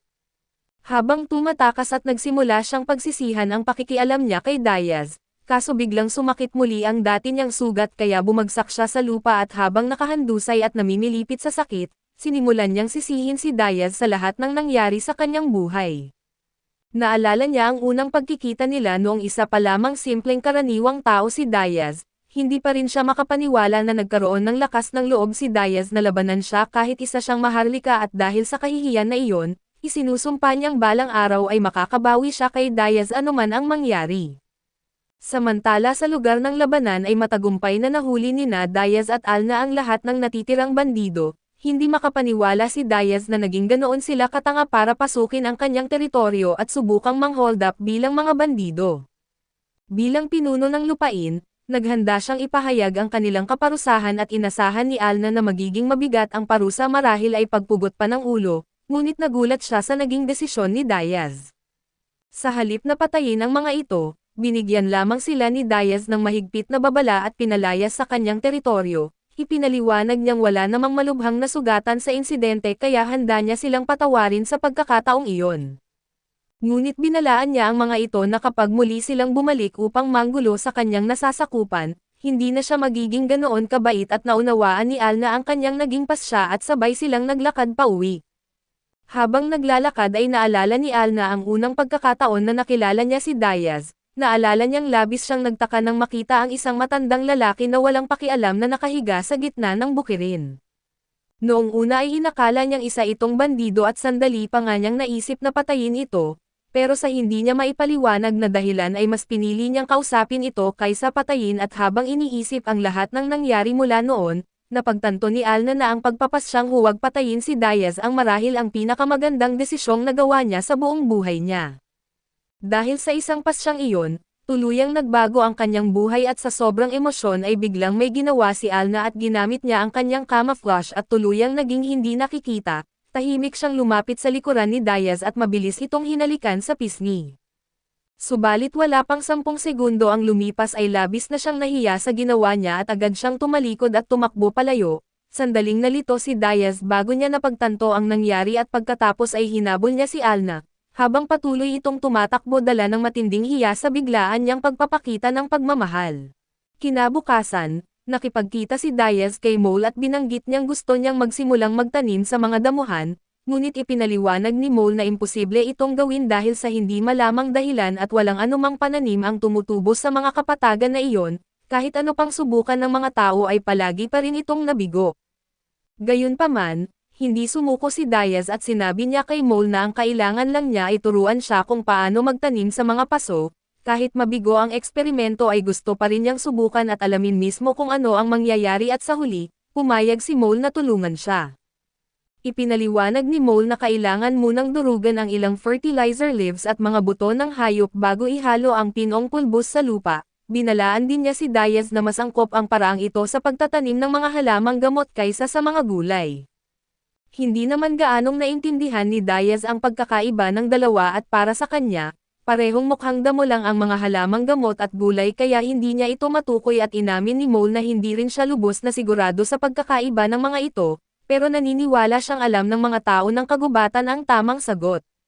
Dahil ngayon lang narinig ni Diaz ang tungkol sa kanila, tinanong niya kung sino ang mga ito at ipinaliwanag ni Mole na isa silang sinaunang lahi na may napakalalim na kaalaman tungkol sa kagubatan at mga halaman at ayon sa mga alamat, halos alam nila ang lahat tungkol sa kalikasan at kaya pa nilang gawing lunti ang kagubatan ang isang tuyong at walang buhay na lupain. Gayunpaman, inamin ni Mole na hindi pa niya sila kailanman nakita kaya hindi rin siya sigurado kung tunay silang umiiral o bahagi lamang ng matatandang alamat. Pagkatapos noon ay pumayag si Mole na tulungan si Diaz sa kanyang plano sa pagtatanim. Sinabi niyang kapag nagtagumpay ang eksperimento, sana ay turuan din ni Diaz ang buong nayon kung paano magtanim ng maayos dahil gusto nilang magkaroon ng mas matatag na supply ng pagkain at hindi na umasa lamang sa swerte. Agad namang pumayag si Diaz at binanggit niyang iyon naman talaga ang plano niya simula pa lang at dahil doon, natuwa si Mole at pagkatapos ay pabiro niyang iginiit na malaki ang inaasahan niya sa magiging mga anak ni Diaz at Alna balang araw. Nang marinig iyon ni Diaz ay namula siya sa sobrang hiya at hindi na nakapagsalita. Maya-maya ay bumalik si Diaz sa kanyang nasasakupan at nang makita siya ng kambal, masaya silang tumakbo para salubungin siya dahil ngayon ay maaga siyang nakauwi, hindi tulad ng dati na palaging ginagabihan. Binuksan ni Diaz ang kanyang bag at ipinakita sa kambal ang mga magagandang batong napulot niya. Kaso mabilis ding nawalan ng interes ang dalawa nang napagtanto nilang ordinaryong mga bato lamang pala ang laman nito kaya tumakbo na lang sila para makipaglaro sa mga tupa. Hindi nagtagal, dumating si Alna at nang ikwento ni Diaz ang tungkol sa mga batong napulot niya, agad nitong sinabi na wala ang mga iyon kahit kaunting enerhiyang mahika at hindi rin kayang mag-imbak ng mahika, sa madaling salita ay mga karaniwang bato lamang ang mga iyon. Nagtaka si Diaz kung paano agad nalaman ni Alna iyon at mas lalo pa siyang namangha dahil maging ang kambal ay nalaman din ito sa isang tingin lang, Ngumiti si Alna at ipinaliwanag na napakatalino ng kambal kahit bata pa sila at may mga pagkakataon pang ang nararamdaman nila ang napakahinang bakas ng enerhiyang mahika na kahit siya mismo ay hindi napapansin. Binanggit rin ni Alna na kung magpapatuloy ang seryosong pagsasanay ng kambal, balang araw ay maaari pa silang maging mas malakas kaysa sa pinuno ng nayon at dahil dito, labis na natuwa si Diaz at lalo siyang na-excite sa magiging lakas ng kambal sa hinaharap. Makalipas ang ilang oras, abala si Diaz sa pagdurog ng fertilizer leaves nang biglang pumasok si Alna at ipinahayag nitong may nararamdaman siyang grupo ng mga hindi kilalang tao na papalapit mula sa silangan. Hindi na sila nag-aksaya ng oras at agad na lumabas upang tingnan ang sitwasyon. Handa na sanang umatake si Alna sa papalapit na grupo ngunit bigla siyang pinigilan ni Diaz dahil nakilala na niya ang mga ito. Ang mga papalapit pala ay sina Camelot at ang kanyang grupo at kinuha ni Alna ang teleskopyo at mas pinagmasdan sila. Napansin niyang dala rin nila ang kanilang mga giyos kaya nagtaka siya kung bakit sila napaparon at habang nakatingin pa sila, may napansin siyang kakaibang bagay na gumagalaw sa likod ng isa sa mga kariton. Ipinaliwanag ni Diaz na mas mabuting hintayin na lang nilang dumating si Camelot at tanungin kung ano ang dinadala nito. Samantala sa likod ng kariton ay may isang daga na may suot na salamin, na masayang nagsasabing napakaswerte nilang nakatakas sila sa mga manghuhuli ng alipin at nakasakay ng palihim sa kariton ng hindi nahuhuli, ngunit agad namang itinuro ng isa pang daga na hindi naman patungo sa disyerto ang kariton, kaya mas mabuting tumalon na sila bago mahuli ang lahat.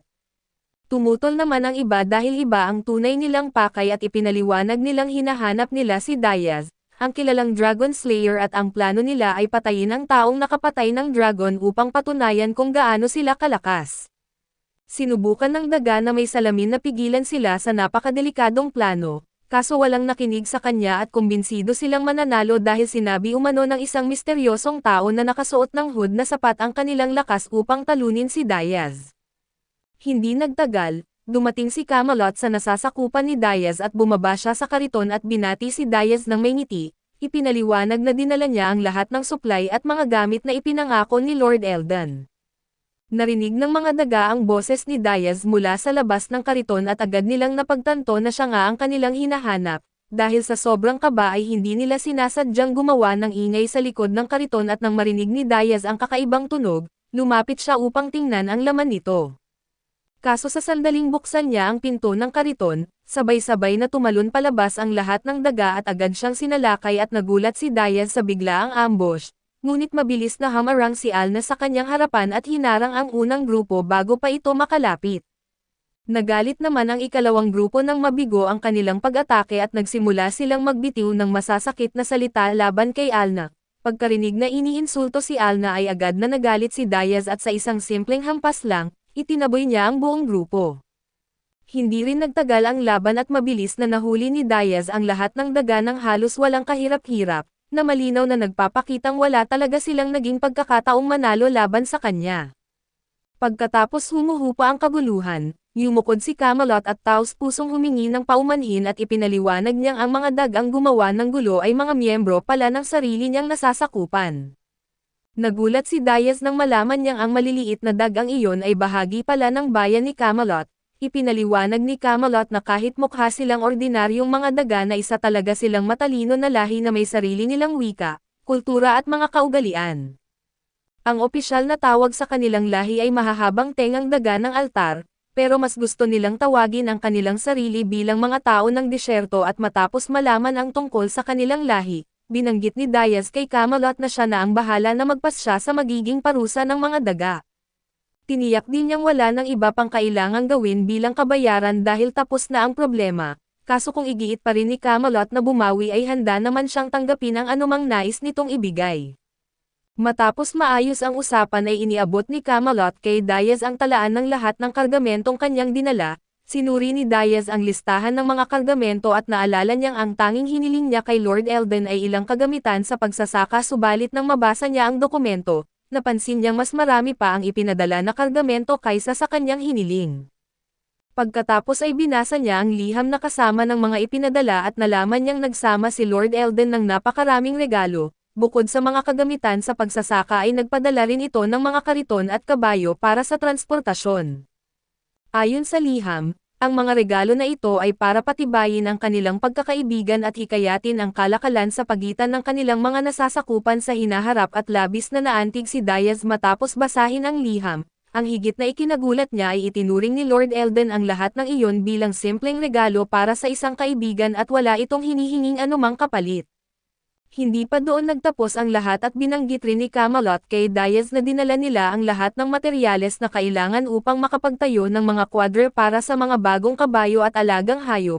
Nagdala pa sila ng sapat na manggagawa upang sila na mismo ang gumawa ng mga kwadre, kaya hindi na kinailangang maglaan pa ng oras at pagod si Diaz. Sa puntong iyon, labis ang kanyang pasasalamat at napaisip siya kung paano niya mababayaran ang ganoong kabutihan. Samantala sa sobrang natuwa si Alna sa ideyang magkakaroon na sila ng mga kabayo kaya bigla niya itong niyakap ng mahigpit. Dahil sa lakas ng yakap, natambo si Diaz sa lupa at halos hindi na makahinga habang patuloy siyang pinipisil ni Alna at maya-maya, habang magkasama silang umuuwi sakay ng kabayo, ikinwento ni Alna na hindi naging mayaman ang kanilang pamilya noong bata pa siya.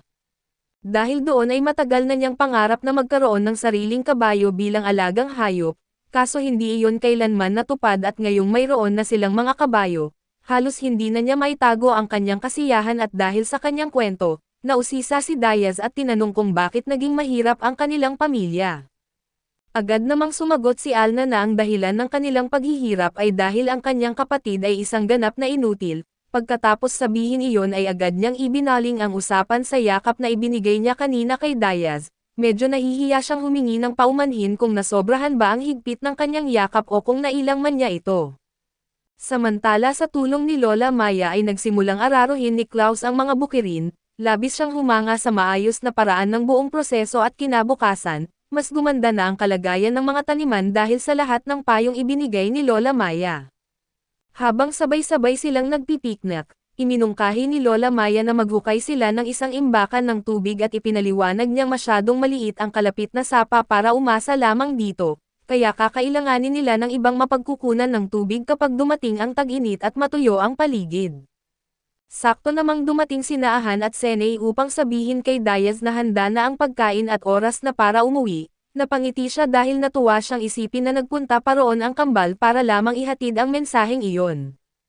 Binuhat niya ang dalawa at sabay silang umuwi kaso hindi nagtagal ay napansin niyang kakaiba ang kilos ng kambal, iba ang kanilang mga ekspresyon kaya napaisip si Diaz kung may bumabagabag ba sa kanila. Habang naglalakad sila, biglang nagsalita si Senay at tinanong si Diaz kung malulungkot ba siya kung malaman niyang may mga lihim silang itinago sa kanya at sandaling nag-isip si Diaz bago sumagot at binanggit niyang maaaring malungkot siya ng kaunti. Pero hindi naman iyon magiging malaking problema dahil lahat ng tao ay may mga lihim na pinipiling itago. Pagkarinig ng sagot niya, kapwa nakahinga ng maluwag ang kambal na para bang nabunutan sila ng napakalaking tinak sa dibdib at di nagtagal, ibinaba sila ni Diaz at mabilis na tumakbo ang dalawa pabalik sa mga tolda. Nang gabing iyon, habang mahimbing na natutulog ang kambal, naalala ni Diaz ang kakaiba nilang naging kilos kanina at naalala rin niyang tinanong niya si Naahan at Senay kung bakit nila naisip itanong ang ganoong bagay, kaso pareho silang tumangging sabihin ang tunay na dahilan. Sa mga sumunod na araw ay patuloy na binantayan ni Diaz ang kambal, unti-unti silang bumalik sa dati nilang masayahin at makulit na ugali at nang makita niya muli silang masayang nagtatawanan at naglalaro, dahan-dahan na nawala ang kanyang pag-aalala at tuluyan na niyang nakalimutan ang naging pag-uusap nila noon. Pagkalipas ng 3 araw ay dumating na ang oras upang magtanim sa bukirin, inabot ni Alna kay Diaz ang isang supot na puno ng mga buto at agad niya itong itinanam sa buong taniman at habang nagtatrabaho, naisip ni Diaz na ito na ang magiging tamang pagkakataon upang malaman kung kaya na bang magpatubo ng mga pananim ang lupa. Hindi nagtagal ay natapos na rin ang paggawa ng mga kwadra. Humanga si Diaz sa bilis ng pagkakagawa ni Camelot at ng kanyang mga tauhan, pinasalamatan niya ang lahat sa kanilang pagsisikap at sinabi niyang naghanda siya ng isang regalo para maiuwi nila. Ang ibinigay niyang regalo ay ilang materyales mula sa Earth Dragon at ipinaliwanag ni Diaz na hindi iyon kabayaran sa kanilang trabaho, kundi simpleng pasasalamat lamang pero nang malaman ni Camelot kung ano ang laman ng regalo, halos atakihin sila sa puso sa sobrang gulat. Alam nilang napakahalaga ng mga materyales mula sa Earth Dragon kaya agad silang tumangging tanggapin ang ganoong kahalaga na regalo, Gayunpaman kinabukasan ay nagawa rin silang kumbansihin ni Diaz at iginiit niyang huwag nila itong isipin bilang kabayaran, kundi bilang regalo lamang mula sa isang kaibigang gustong ipakita ang kanyang pasasalamat. Pagkatapos noon, bumalik sina Diaz at Alna sa bukirin upang tingnan ang mga itinatanam kaso labis silang nadismaya nang makita nilang wala ni isa mang buto ang tumubo, tuluyan nang nabigo ang kanilang eksperimento. Sa kabila nito, hindi pa rin sumuko si Diaz at iginiit niyang magtanim na lang siya ng panibagong batch ng mga buto at susubukan muli kung magiging matagumpay ang susunod na pagkakataon, pero kinabukasan ay ganoon pa rin ang nangyari at wala pa ring tumubong kahit isang buto. Nagsimula tuloy isipin ni Diaz kung baka kulang ang dami ng fertilizer leaves na dinudurog niya bago ito ihalo sa lupa, ngunit maging sa sumunod na araw ay muli silang nabigo at sa puntong iyon, unti-unti na silang nawala ng pag-asa na may anumang pananim na maaaring tumubo sa lupang iyon. Nang makita ni Alna kung gaano na siya nadidismaya, mahinahon nitong sinabi na marahil ay panahon na upang isantabi muna ang ideyang iyon at ipinapaalala niyang matagal nang alam ng lahat na walang pananim na tumutubo sa kanilang nasasakupan.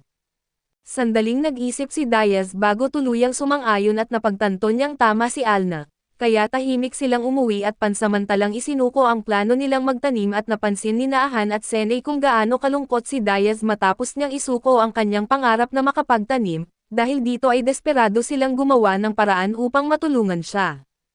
Kinuha ng kambal ang kanilang moon amulet at sinubukan na makipag-ugnayan sa kanilang ina at ama, ngunit sa halip na ang boses ng kanilang mga magulang ang marinig at isang hindi kilalang tinig ang biglang sumagot at nagmamakaawa ang estrangherong boses na tulungan siya, halatang puno ito ng takot habang paulit-ulit na sumisigaw at humihingi ng saklolo.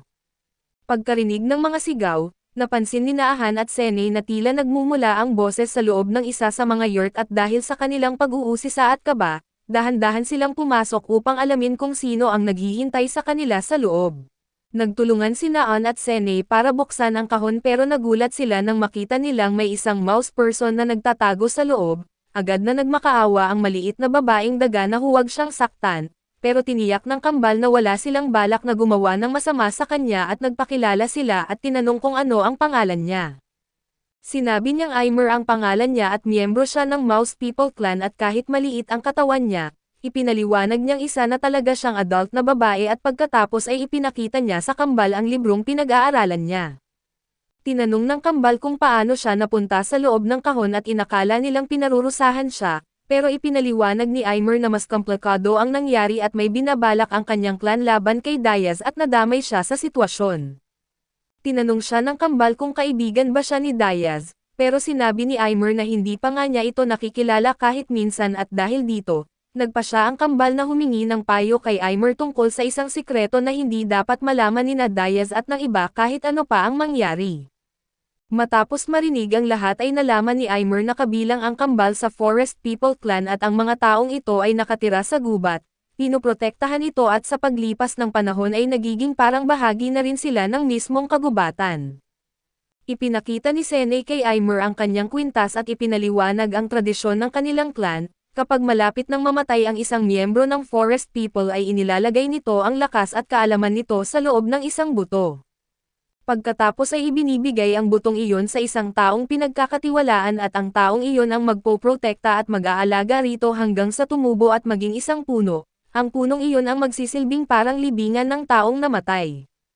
Kapag hinawakan nila ang puno, nararamdaman nila ang emosyon ng namatay at maaari pa nilang makuha ang ilan sa mga kaalaman nito. Dahil dito ay para itong isang buhay na libro at mabilis na naintindihan ni Aimer ang lahat, kaya humanga ang kambal sa bilis niyang matuto. Ipinaliwanag naman ni Senay na mga bata pa sila kaya limitado pa ang kanilang kakayahan, kaya nilang magpatubo ng mga halaman at gumawa ng maliliit na barrier, pero mahigpit na ipinagbabawal sa kanilang ipakita ang mga kapangyarihang iyon sa mga tao. Pinapangako sa kanila ng kanilang mga magulang na hindi nila kailanman ipapakita ang kanilang kakayahan dahil natatakot silang baka balang araw ay gamitin ito ng mga tao sa masamang paraan. Naintindihan ni Aimer ang sitwasyon nila pero nagtaka siya kung bakit patuloy pa rin silang nakatira kasama ni Diaz kung kailangan naman nilang itago ang kanilang kapangyarihan. Inamin ng kambal na minsan na nilang naisip tumakas, pero sobrang bait at maalaga ni Diaz sa kanila kaya hindi nila kayang umalis at idinagdag rin nilang mabait sa kanila ang lahat ng tao sa village at itinuturing na nila ang mga villager bilang pamilya. Alam nilang araw-araw na nagsisikap si Diaz na gawing mataba at produktibo ang lupa, pero walang gumagana dahil patuloy na nauubos ang kapangyarihan ng lupa at naniniwala ang kambal na makakatulong ang isang barrier para mapigilan ito. Hindi nila iniisip na gagamitin ni Diaz sa masama ang kanilang kapangyarihan, pero gusto pa rin nilang tuparin ang pangakong ginawa nila sa kanilang mga magulang, kaya tinanong nila si Aimer kung may paraan bang gumawa ng barrier nang walang nakakapansin. Iminungkahi ni Aimer na gawin nila iyon sa gabi habang natutulog ang lahat, iginiit ng kambal na natutulog din sila sa gabi pero nangako si Aimer na gisingin sila at gagabayan papunta sa mga taniman.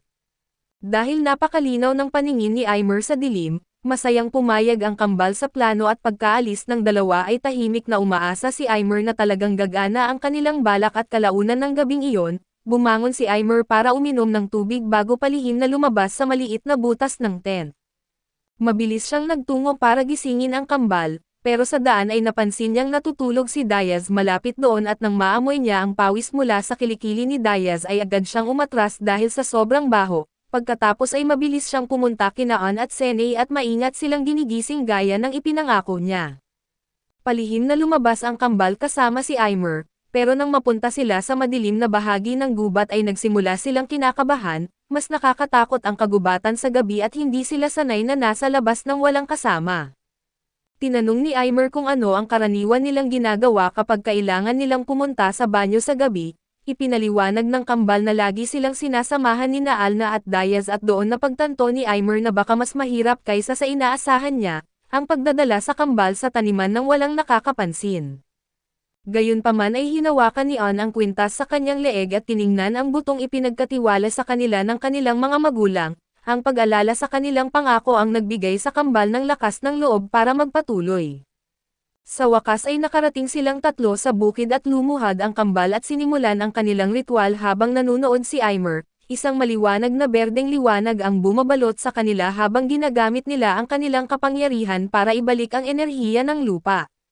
Namangha si Aimer sa dami ng kaya nilang gawin kahit napakabata pa nila, matapos ang ritual ay sobrang pagod na ang kambal at halos hindi na nila maimulat ang kanilang mga mata.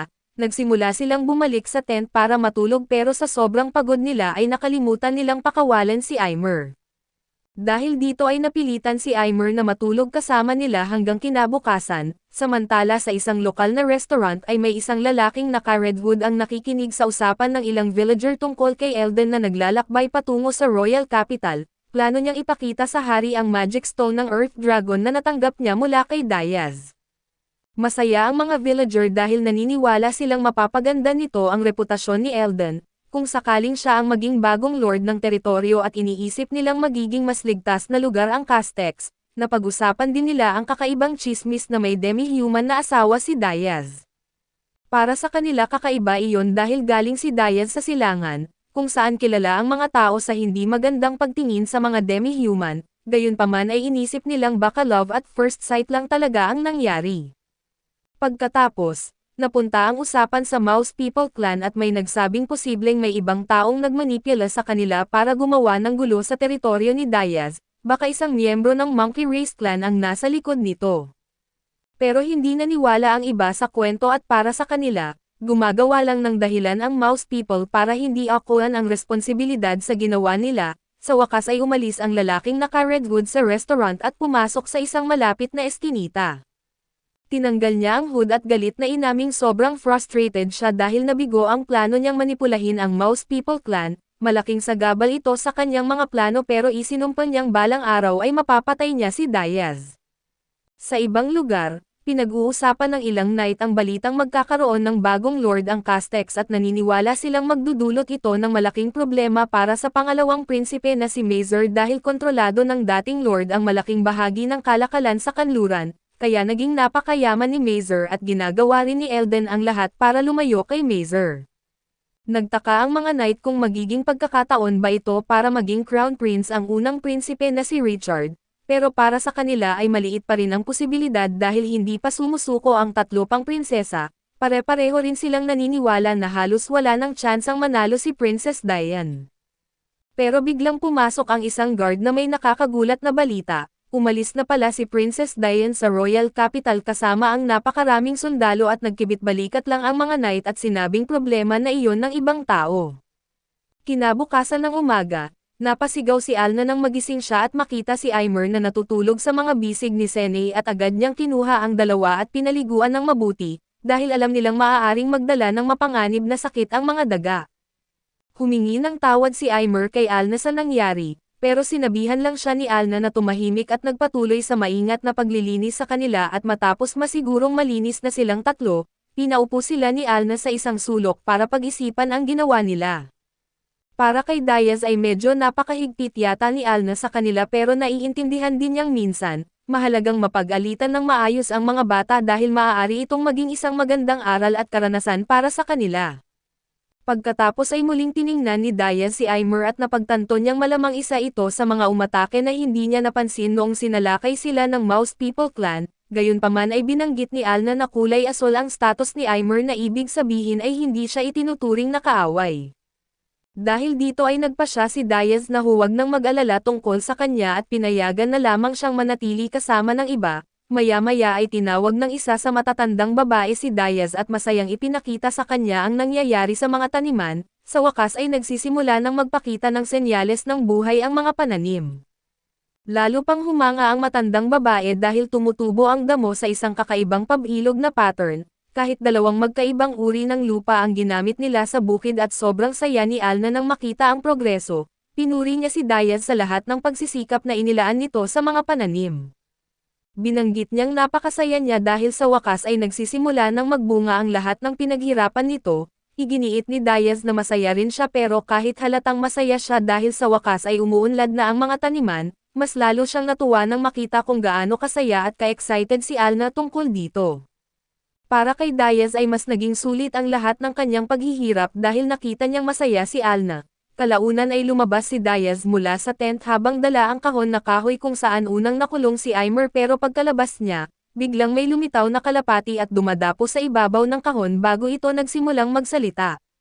Labis na nagulat si Diaz nang marinig na nagsasalita ang ibon at maingat niyang binuhat ang kalapati at inilapag sa lupa bago ito nagpakilala. Binanggit nitong Gerend ang pangalan niya at isa siyang espesyal na messenger na direktang nagtatrabaho para kay Lord Eldon. Ipinaliwanag ni Gerend na isa talaga siyang demi-human mula sa Pigeon People Clan at pagkatapos, sinabi niya kay Diaz na may mahalagang sulat si Lord Eldon na inutusan siyang personal na ihatid at binuksan ni Diaz ang sulat at binasa ang laman nito. Mensahe pala iyon mula kay Lord Eldon tungkol sa ilang dog people na interesado kamakailan na lumipat sa teritoryo ni Diaz. Gustong malaman ni Eldon kung papayag si Diaz na tanggapin sila bilang mga bagong residente at hayaan silang maging mga tauhan niya. Ipinaliwanag ni Gerend na nalaman ng ibang dog people ang tungkol sa teritoryo ni Diaz mula sa isa nilang kasamahan na nakatira na roon. Matapos nilang malaman kung gaano kapayapa ang buhay sa teritoryo ni Diaz, nagpasya rin silang lumipat doon at manirahan ng permanente at walang problema si Diaz sa ideya at sinabi niyang handa siyang tanggapin sila, pero ipinaliwanag niyang kailangan muna niyang kunin ang pahintulot ng iba pang mga tao sa village bago gumawa ng final na desisyon. Kapag pumayag ang lahat ay maaari nang lumipat ang dog people sa kanyang teritoryo at maging bahagi ng kanilang komunidad, ikinwento ni Diaz sa iba ang tungkol sa dog people na gustong lumipat sa kanilang teritoryo. Lalo na ang kambal na sobrang natuwa sa ideyang may mga aso ng maninirahan kasama nila, kahit pinaalalahanan sila ni Diaz na hindi pa final ang desisyon at pagkatapos nilang pag-usapan iyon, iginiit ni Diaz kay Alna na gusto niya itong makausap ng private. Lumabas silang dalawa at ipinaliwanag ni Alna na ayaw pa ring sabihin ng kambal kung bakit may isang maliit na babaeng daga na natutulog sa kanilang kama. Naisip ni Diaz na baka may magandang dahilan sila kung bakit nila iyon inililihim, kaya sinabi niya kay Alna na hintayin na lamang nilang maging handa ang kambal na ipaliwanag ang lahat ng kusa. Sumang-ayon si Alna at ipinahayag niyang iyon nga siguro ang pinakamabuting gawin. Pagkatapos ay tinanong ni Diaz si Alna kung ano ang tingin niya sa pagtanggap ng mas marami pang tao bilang kanilang mga tauhan. Sang-ayon si Alna sa ideya at wala siyang problema kung mas marami pang tao ang sasali sa lumalaki nilang komunidad. Kalaunan ay lumapit si Aimer kay Diaz at magalang na yumukod at nagtanong kung maaari siyang manatili at manirahan sa kanyang teritoryo. Pumayag si Diaz pero nagtaka siya kung bakit gusto nitong manatili roon gayong maaari naman itong bumalik sa teritoryo ni Eldan. Ipinaliwanag ni Aimer na gusto niyang manatili dahil napalapit na siya kina Ahan at Sene. Gustong-gusto niya ang kambal at gusto niyang manatili sa tabi nila para matulungan silang lumaki at matuto at idinagdag rin ni Aimer na marunong siyang magbasa at may alam sa basic math, kaya maaari siyang maging tutor ng kambal at tumulong sa kanilang pag-aaral. Tumingin si Diaz kay Alna at hiningi muna ang opinyon nito bago gumawa ng final na desisyon. Kahit medyo nag-alangan ay pumayag si Alna na manatili si Aimer pero may isang kondisyon, kailangan nitong siguraduhing palagi siyang malinis at maayos sa katawan. Matapos mapagdesisyonan ang lahat, ibinigay ni Diaz kay Gerend ang mensaheng tinatanggap niya sa kanyang teritoryo ang Dog People pati na rin si Aimer. Kinuha ni Gerend ang sulat bago ibinuka ang kanyang mga pakpak at lumipad para ihatid ang balita kay Lord Eldan. Kalaunan ng gabing iyon ay biglang ginigising ni Alna si Diaz. Sinabi niyang may nararamdaman siyang ilang bisita na papalapit sa kanilang teritoryo. Mabilis silang lumabas ng village at nagtungo sa lambak para tingnan kung sino ang paparating. Habang papunta sila roon ay inakala ni Alna na malamang ang hinihintay nilang Dog People ang mga bisita.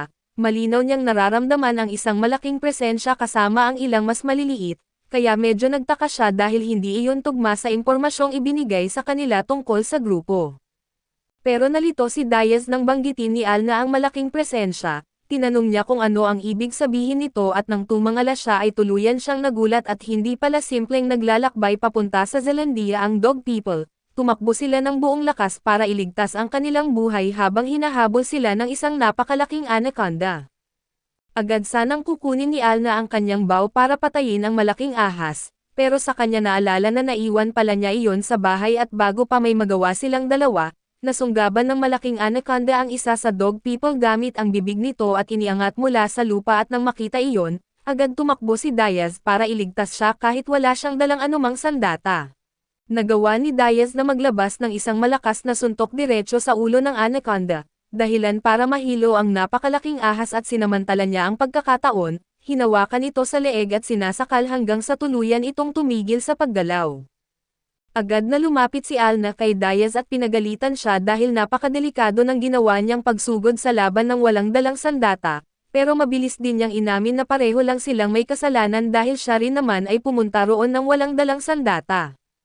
Bago pa sila makapagsalita ulit, bigla silang nakarinig ng boses mula sa loob ng bibig ng anaconda at bumukas ang bibig ng ahas at lumitaw ang isa sa mga taong aso na nilamon nito.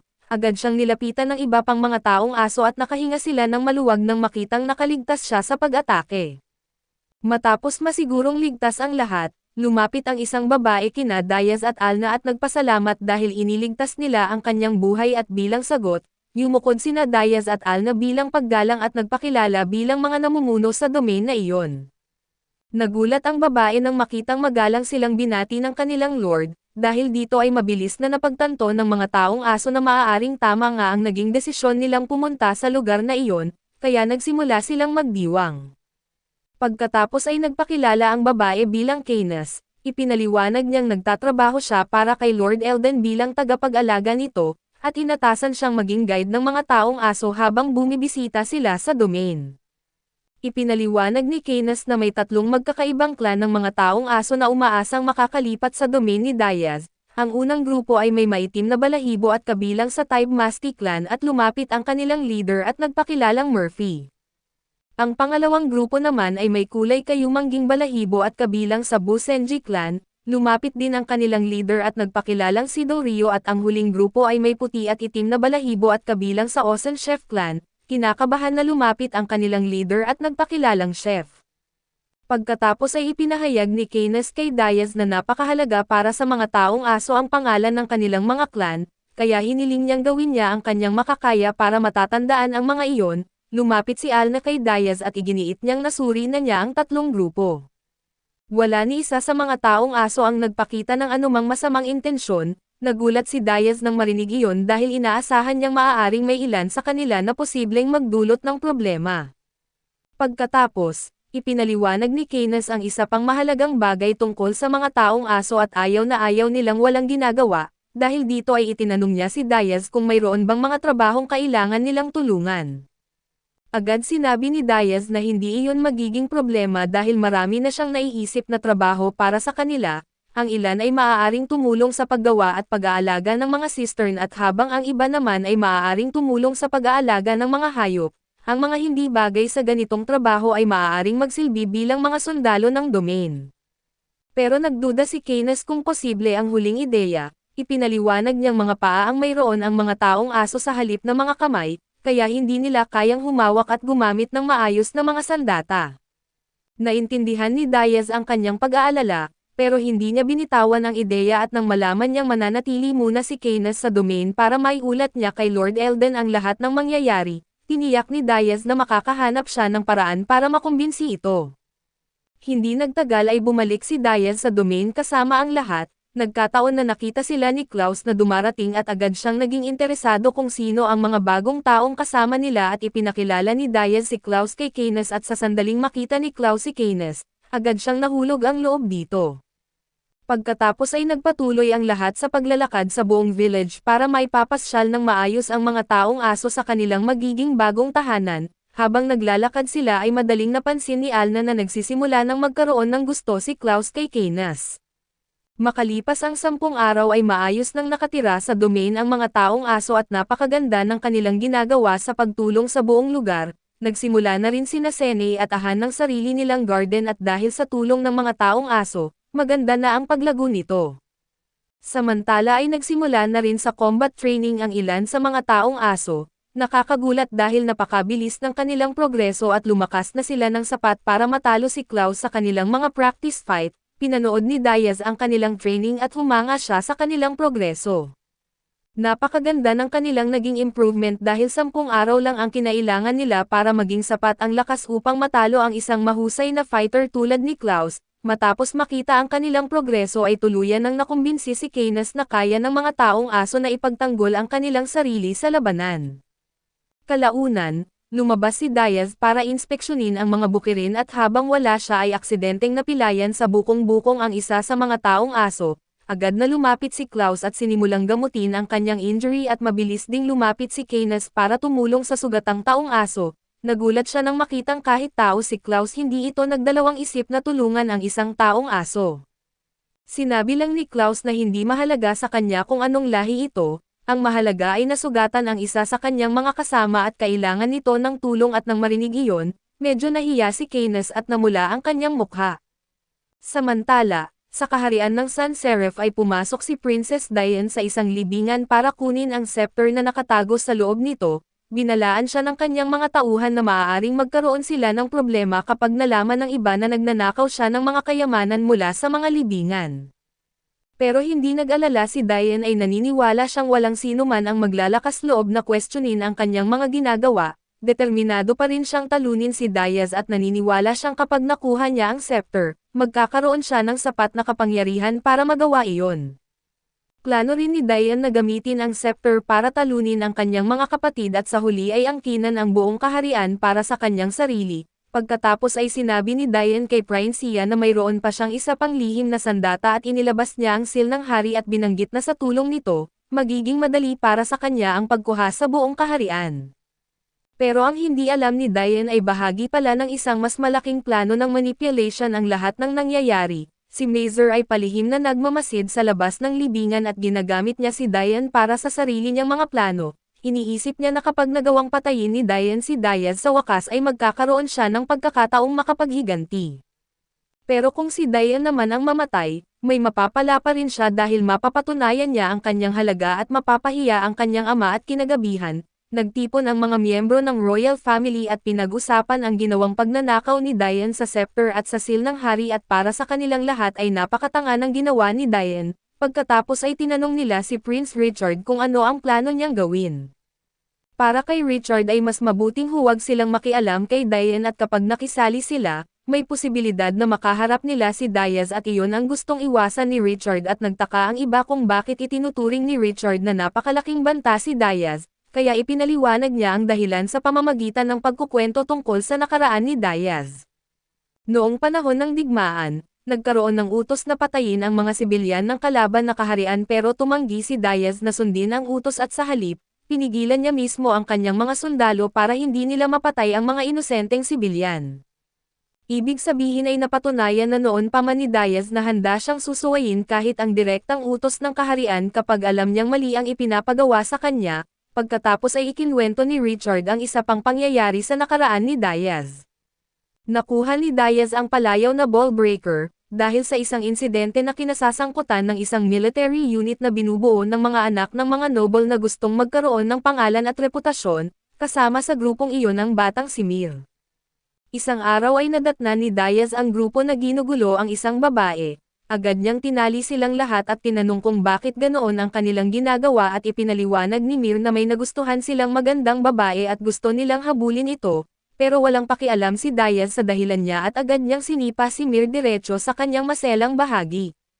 Sa normal na sitwasyon, dapat sana ay nilitis si Diaz dahil sa pag-atake sa isang noble tulad ni Mir pero sa halip, ginantimpalaan pa siya ng hari dahil hindi siya nanahimik habang inaabuso ng mga noble ang kanilang kapangyarihan, dahil dito ay tuluyang ibinasura ang kaso laban kay Diaz. Ito ang dahilan kung bakit itinuturing ni Richard na napakadelikado ni Diaz, hindi siya isang taong basta na lang susunod sa mga utos, lalo na kung alam niyang mali ang mga iyon kahit manggaling pa mismo sa kaharian. Nang marinig ng lahat sa silid ang mababagsik pero marangal na mga ginawa ni Diaz noon, ang ilan sa kanila ay nagsimulang humanga sa kanya at malaki ang naging papel ni Diaz sa pagtutuwid sa maraming maling nangyari noong digmaan, kaya para sa hari ay maituturing talaga siyang isang bayani at minsan ay nailigtas pa ni Diaz ang buhay ng hari. Dahil dito ay nagtaka ang mga noble kung bakit ipinadala si Diaz sa malayong lugar nang walang dalang pera kung ganoon pala siya kalapit sa hari at ipinaliwanag ni Richard na ang totoo, malaking halaga ng pera ang inilaan para kay Diaz pero palihim itong ninakaw ni Mir, kaya walang natanggap si Diaz. Naniniwala si Richard na tuluyang babagsak ang kaharian kung magpapatuloy ang ganitong uri ng korupsyon, naglagay siya ng pera sa mesa at sinabi kay Nereus na ang misyon nito ay ibalik si Dian at mabawi ang seal ng hari bago pa magkaroon ng pagkakataon si Dian na makaharap si Diaz. Idinagdag ni Richard na kung sakaling makakasalubong ni Nereus si Diaz habang naglalakbay, kailangan niyang ibigay rito ang kalahati ng pera. Iniisip ni Richard na malamang nahihirapan si Diaz na mabuhay dahil wala itong sapat na pondo. Samantala ay dumating si Dian sa domain ng Kazdek at diretsahang sinabi kay Elden na isang traidor si Diaz, inanunsyo niyang naroon siya para talunin si Diaz at kumpiskahin ang lahat ng ari-arian nito, pagkatapos ay inutusan niya si Elden na makipagtulungan sa kanya. Labis na nagtaka si Elden sa paratang na iyon, agad niyang tinanong si Dian kung mayroon ba siyang anumang ebidensya na talagang traidor si Diaz pero hindi man lang nag-abala si Dian na sumagot, sa halip ay ipinakita niya ang isang royal decree na siya mismo ang gumawa gamit ang seal ng hari. Nakasaad sa decree na kailangang makipagtulungan sa kanya ang domain ng Kazdek at tulungan siyang talunin si Diaz. Nang makita ni Elden ang seal ng hari sa dokumento at labis siyang nagulat, samantala sa domain ni Diaz ay sa wakas ay napapagana na nila ng maayos ang cistern. Pero habang nagsisimula pa lang silang matuwa sa kanilang progreso, biglang lumipad pababa si Herint at sinabi kay Diaz na may isang urgent na problema at bumalik naman sa domain ng Kazdek. Maingat na sinuri ni na Elden at isa sa kanyang mga kasama ang royal decree at agad nilang napagtanto na peke ang mismong dokumento. Pero dahil nakalagay rito ang totoong seal ng hari, wala silang magagawa laban dito sa opisyal na paraan kaya sinabi ni Elden sa lahat na patagalin ang sitwasyon hanggat maaari. Inakala ng ilan na gusto lang niyang pigilan si Dian dahil kaibigan niya si Diaz. Pero ipinaliwanag ni Elden na hindi lang ito tungkol sa pagkakaibigan, kasalukuyang nasa grassland si Diaz at ginagawa niyang kapakipakinabang ang mga lupain na walang ibang nakagawa noon. Ang ginagawa ni Diaz ay maaaring magkaroon ng napakalaking epekto sa buong rehiyon. Nang marinig iyon ay agad na naintindihan ng iba ang dahilan ni Elden at sumang-ayon sila sa kanya, pero biglang lumipad papasok sa silid si Herint dala ang sagot ni Diaz at binuksan ni Elden ang sulat at labis siyang nagulat sa kanyang nababasa. Inutusan pala ni Diaz si Elden na makipagtulungan kay Dian, eksaktong tulad ng hinihingi ng royal decree at nagulat ang lahat sa desisyon ni Diaz. Samantala ay nagsimula ng maghanda sina Diaz at ang kanyang mga kasama para sa paparating na labanan. Labis na nag-aalala si Keynes at naging emosyonal siya habang kausap si Klaus dahil ayaw niyang umalis ito at ilagay sa panganib ang sariling buhay sa paparating na labanan. Pinakalma siya ni Klaus at nangakong babalik siya ng ligtas at kahit papaano ay gumagaan ang pakiramdam ni Keynes dahil sa pangako nito, pero halatang nag-aalala pa rin siya. Sa wakas sa harapan ng domain, magkasamang pinagmamasdan nina Diaz at Klaus ang paparating na hukbo at isang napakalaking puwersa na pinamumunuan ni Princess Diane ang nakapwesto sa labas ng domain at handa ng umatake. Habang nakatingin si Diaz sa malaking hukbo ay napagtanto niyang wala ng atrasan at kung digmaan ang gusto nila ay digmaan din ang ibibigay niya.